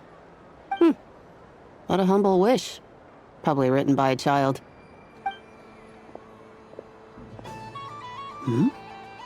Is that Lauma the Moon Chanter?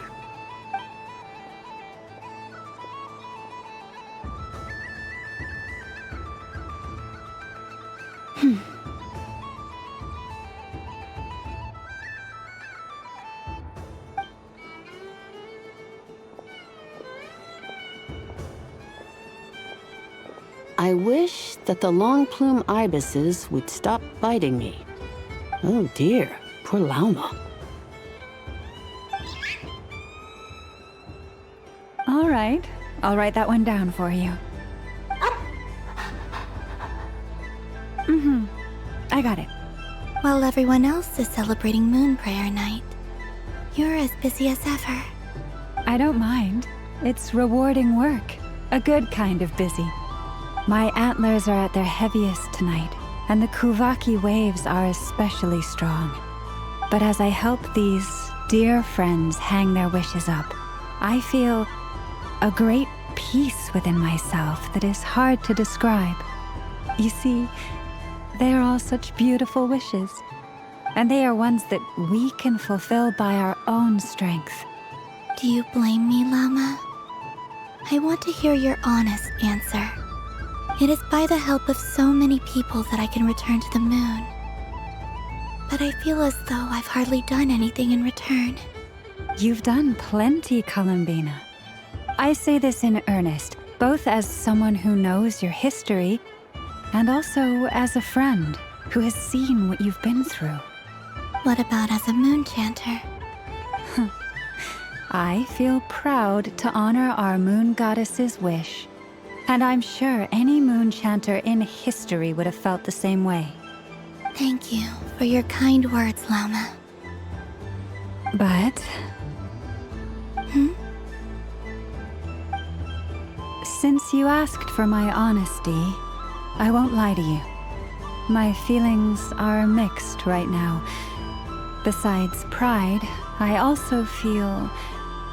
I suppose it's a reluctance to let go. Once you return to the moon, we will be far apart and separated by a false sky.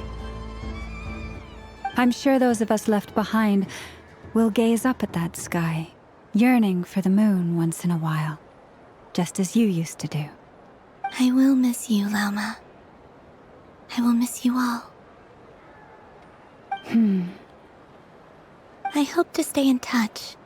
I will try and find some way to send messages down from the moon. Perhaps you could use Kuvaki. I've heard Yehoda say that signals can be sent using long and short waves, or strong and weak lights.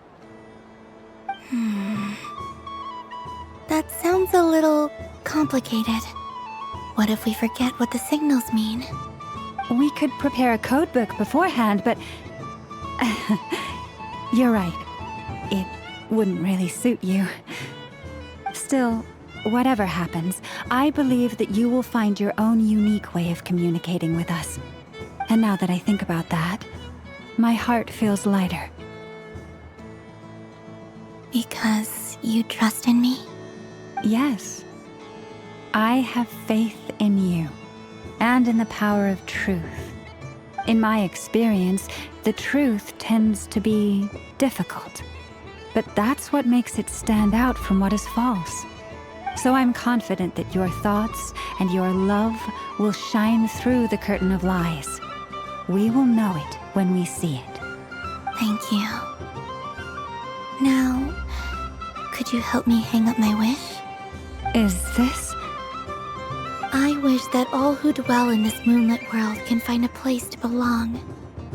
And I wish that I shall one day see my friends again. It's 2 wishes. I hope that's not too greedy of me.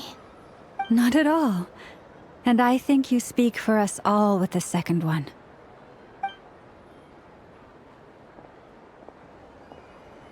I shall continue to pray until the day that all of these wishes come true.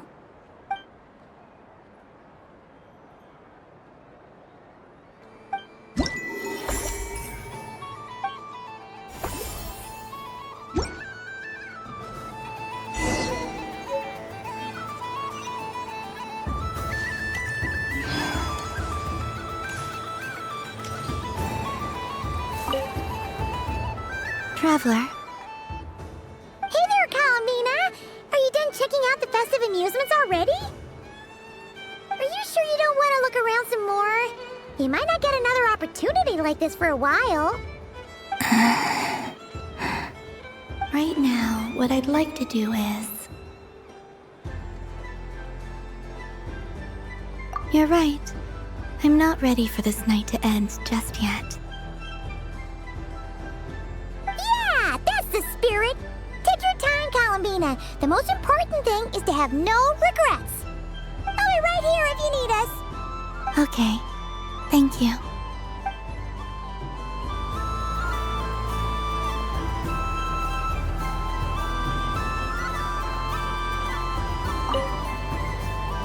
Traveler. Colomina! Finished with the festival already? Really? You're sure you don't want to have a little more fun out there? Yes, I am sure.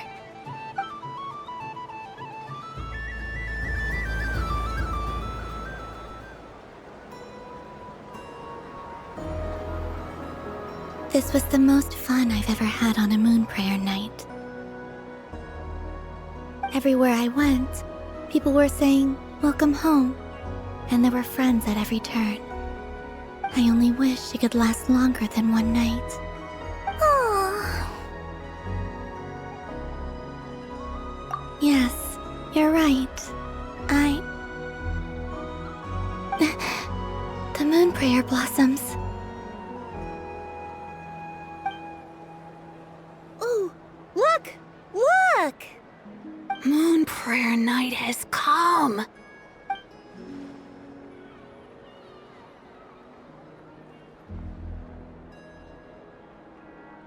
The moon. It's so beautiful. Happy Moon Prayer Night, dear. Happy Moon Prayer Night!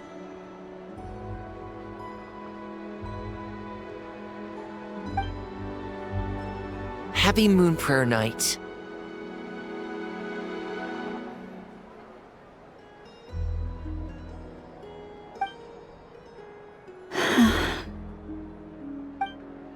Aww. Huh.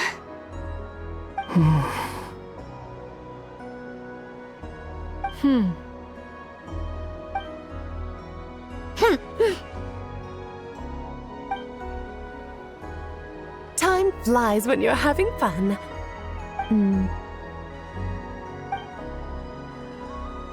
Oh. Looks like the time has come. Columbina. You're heading off, then? Yes, to the ruins you mentioned. And from there, back home to the moon. Wait! I know? At least... Take one of our craft shop's crumb cookies up to the moon with you. You know, for a snack. Sure, why not? The Curatorium of Secrets believes in proper farewells. No story should be left without a satisfactory endnote. Never. Farewells are an important affair for the Ratniki, too. We never know when we might meet again. Haha! And here I thought grand farewells wouldn't suit tonight's mood. But I suppose friendly passion is not to be stopped, eh?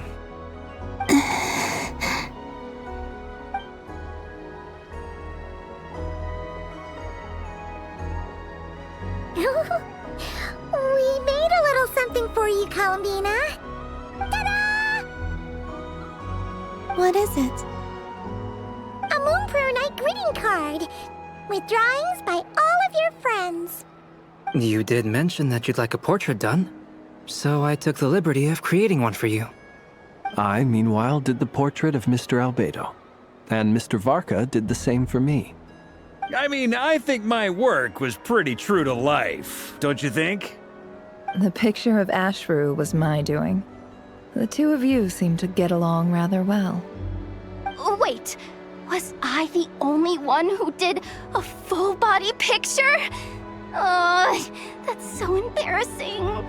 I did pictures of me and Anefa. I did my own portrait and one for Hat Guy. Plus, there's the two mages, Arlecchino and Sindrune. So, if you ever miss us, just flip the card open and we'll all be right there with you.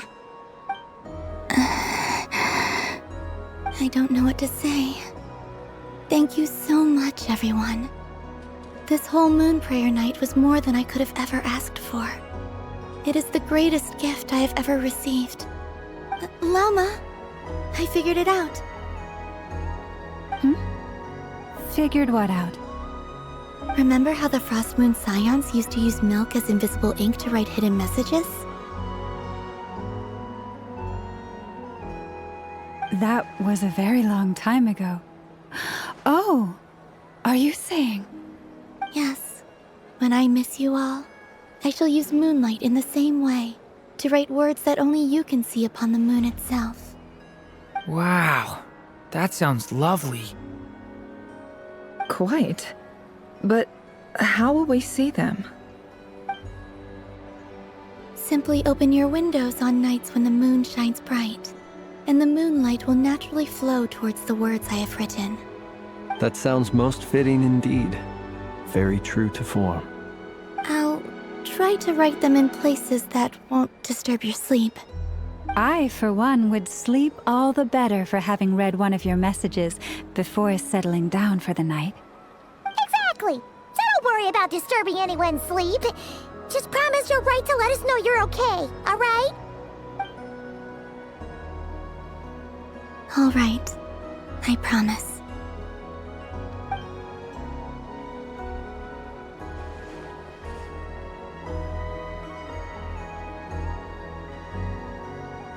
In that case, Columbina? I'm ready.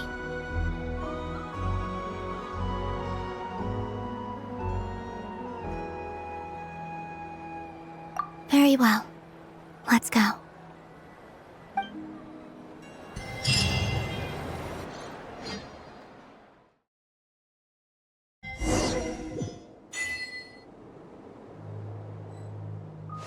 In just a few moments, I will be gone. I still don't know what to expect on the moon.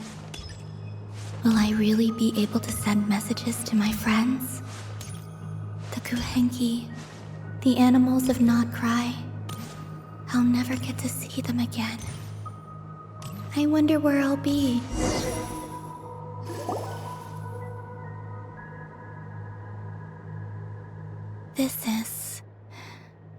This is where the people of Hyperborea used to communicate with the moons.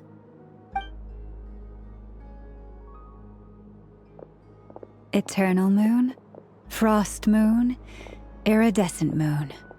When the power of all three converge, the gate to the moons shall open. Moon marrow preparations are complete. Only the final step remains. I'm sure Nasha Town is livelier than ever at this moment. Yeah, it's a shame you couldn't be there for it, but it's Now or never, right? It's fine. I'm more than happy with this. My last piece of luggage. My only piece of luggage.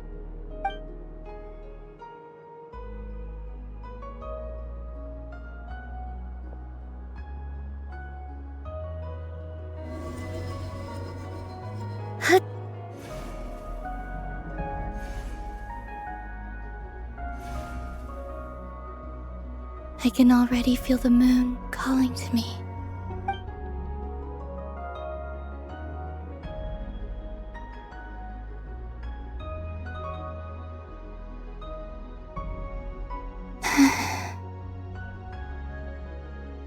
Your home lies on the far side of this light, Columbina. From now on, we will at last have a reason to pray to the true moon. Columbina. Yes? I'm listening.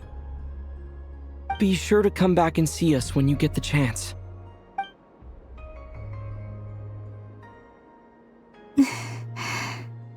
Of course. But if that chance doesn't come, then remember that you have friends on this planet. People who will miss Columbina. Yes, I will. Thank you for everything you've done for me. And remember, come night or day, the moonlight shall always connect us. Well then, farewell, my friends.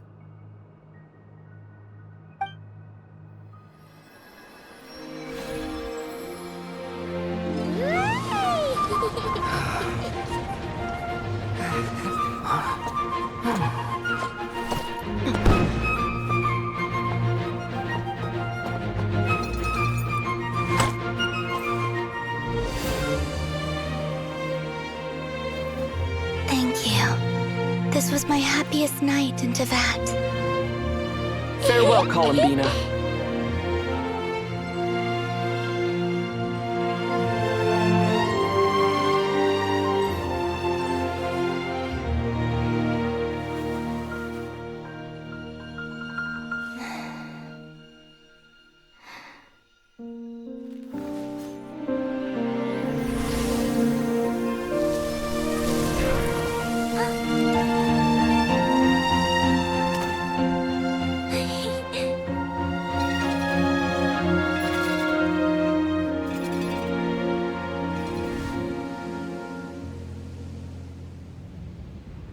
The moon really is closer than ever tonight.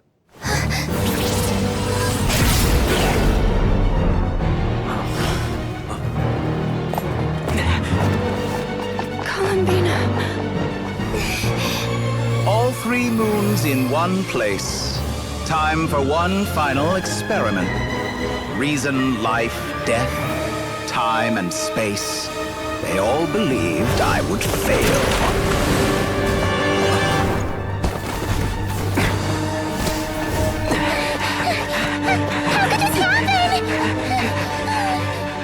But Tevat's primordial power never did belong to the throne of heaven. And now, they are mine.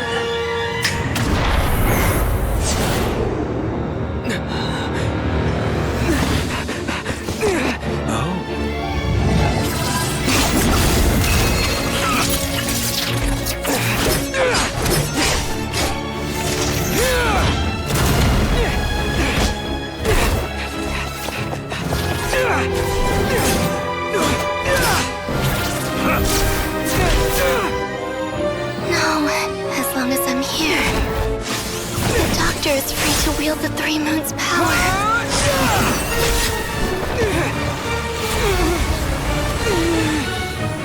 It's the only way.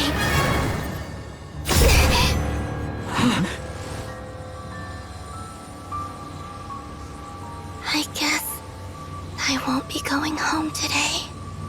Columbina! No!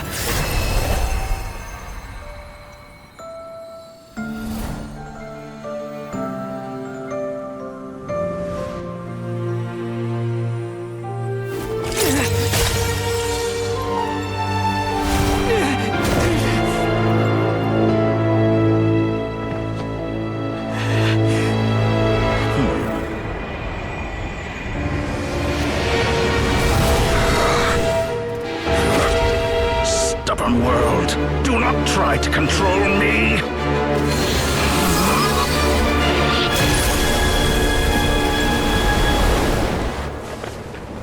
Columbina.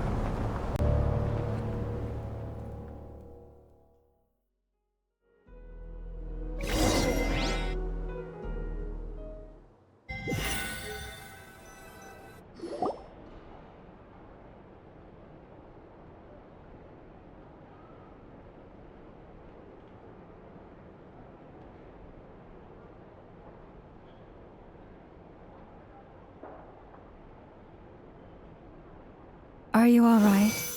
Do your wounds still hurt? I had someone prepare a little medicine that could prove effective. Take it if you need to. In that case, let me relate the contents of the call we made to Alice after the incident occurred. That Dottore is a crafty one. He distracted the Hexenzirkel by creating a huge fuss at Tevat's borders. I'd assumed that the cause was an abyssal intrusion from the outside world, which in fairness is a rather common occurrence. But after learning that you managed to influence the phantoms in Nodcry, I realized that perhaps this interference could have come from within Tevat instead. But we weren't able to change their fates. True, you couldn't change how their stories ended, but you did build some variables around yourself. Variables? Yes, things you heard that you could not otherwise have learned, ideas that would otherwise have never crossed your mind. All these things are variables. Of course, most variables usually pale into insignificance with the myriad of possibilities floating around. But the moment you start treating them as building blocks and intentionally stacking them, that changes things. That's what Dottore did, and it's how he created the necessary conditions so that when you activated the portal tonight, it played right into his plan. However, we have no way of knowing exactly what he did. Yeah, we also need to ascertain Columbina's status. And that about sums it up. As I suspected, Dottore has disappeared completely. If it's any consolation, he wasn't able to control Columbina as he might have wished to. Oh no! What? She did what? All we saw was Dottore appeared and used some kind of power. The next thing we knew, he and Columbina were gone and you were falling into the sea.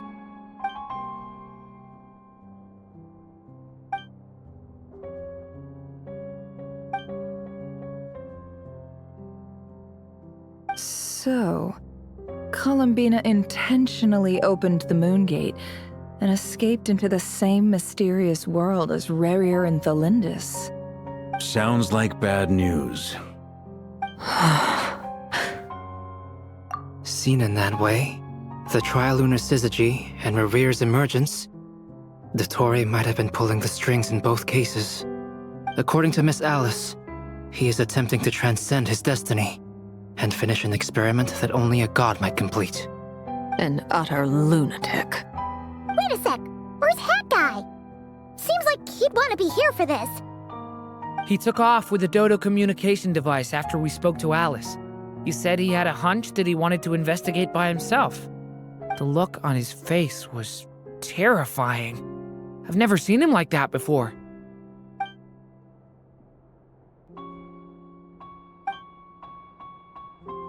I'm back. Hat Guy! I went to look for the Hyperborean phantoms again. I think I've gotten to the bottom of it. I got them to talk to Nicole on the other end of the communications line. Turns out, the history they describe is different from how Nicole remembers it. Really? But how? Surely Nicole can't have been wrong. Because the phantoms are the ones who are deceived. They speak of a savior who appeared in their history. One who never should have existed. This savior promised to create a new moon within the false sky, and even bring back their moon goddesses. Foolishly, they believed in him, and told him everything he wanted to know about the moons, It's obvious that this was Dottoro's doing. Now you mention it, the first time we entered the Hyperborean ruins, we heard the phantoms discussing their history, and I remember Nicole commenting that something sounded a little strange. But Dottori shouldn't have been able to get in there in the first place! He didn't. Nicole said that this was an anomalous state triggered by disruptions in the causal connections between phantoms from the same era. The variables that Dottori put in place were substantial enough that they even affected phantoms that he never met. So it's not that their memories were unclear. They'd been tampered with. That's exactly the possibility Dottori was trying to manufacture. He turned these variables into knowledge and engineered the situation so all that knowledge would fall into his hands. Then, he harnessed that knowledge on Moon Prayer Night to truly create a false moon. How is that even possible? To be precise, he exploited a weakness in the way the spell works. The spell senses Kuvaki to detect the moon's location. So, as long as the false moon more strongly resembled a moon than the frost moon beyond the skies, the gate would teleport Columbina to the false moon's location. In other words, to Dottori's side. Once he had her under control, the teleportation spell remained active, and he manipulated her power to seize both moon marrows. At that moment, the moon marrows disappeared right before our eyes. It was already too late, even as we were leaving the ruins.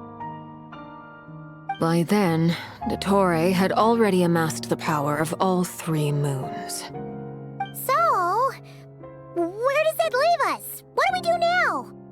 I'd certainly like to know what Her Majesty thinks, now that the concerns I expressed to her have come to pass.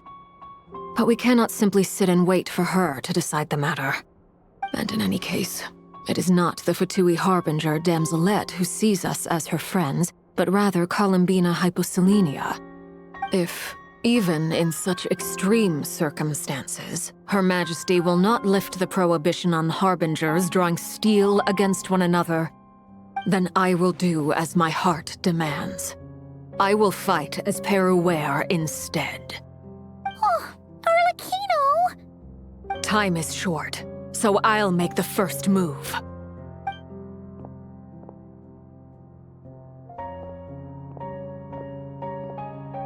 Whew. Even Arlecchino seems to be losing her cool now.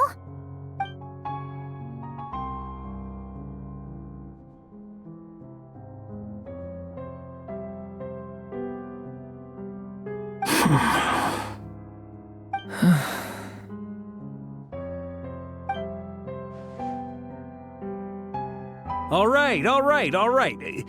Lose those dejected looks for a moment and let me get a word in. It looks bad, I won't lie. Very bad, in fact. So Dottori's pulled some real dirty tricks to gain the upper hand. For now. And yeah, it's to the point where even the mages say that his variables have affected destiny. I'm not so sure, though. Many have told me that Tevat's destiny is fixed, and that does appear to be the case. Well, what makes Dottori so sure he'll be the exception? And since he was able to stack these variables up, who's to say we can't do the same? You of all people should not be discouraged, traveler from afar. This isn't over yet. And you're not alone in that. Everyone here does, whether they've spoken thus far or not. But none of us are the type to sit back and wait for the sun to shine again. That's exactly how a knight should roll. If they knock you down, you get back up and get back in it. Don't forget, Honorary Knight, you're a legitimate member of Mondstadt too. Fark is right. This is far from over. Dottori's already way overdue a butt-kicking given his past shenanigans. And after this, he's earned himself a double dose. That's what I'm talking about. How's everyone else feeling? I'll use Kuvaki to investigate Columbina's whereabouts. I am not ready to give up either. Leave the intel gathering to me. Whatever happens within Nodcry's borders, when the Curatorium of Secrets wants to be in the know, we always find a way. Aino and I will do all we can to support you. We will attempt to reverse engineer Dotori's actions and seek a breakthrough that way. Alice and Nicole are busy dealing with an emergency at Tevat's borders, so they can't return just yet. But they're both very angry about this. They've asked Albedo and me to act on the Hexen Circle's behalf and do everything in our power to fight back against Dotori. Are you ready then? We're going to have to conduct a lot of research, even in the early stages. I'll do my best. As for me, I'm pretty familiar with Dotori's way of doing things, so I can try to predict his next move. I'll help with your investigation. Nice! Looks like we have our basic division of labor. I'll get in touch with Flints and Itlua, get them to have a chat with their Starshiner. It couldn't hurt to bring the Lightkeepers on board as well. At the same time, I'll pass on instructions to the Knights present in Nodcry to assist the Lightkeepers and other organizations in ensuring the safety of those living here. Yeah! We'll show him! That's it then. Good luck, everyone.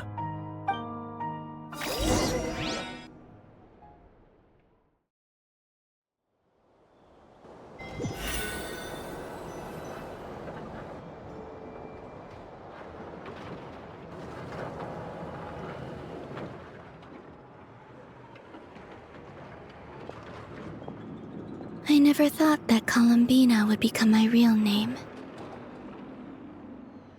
It went from being a Fatui code name to something my friends call me.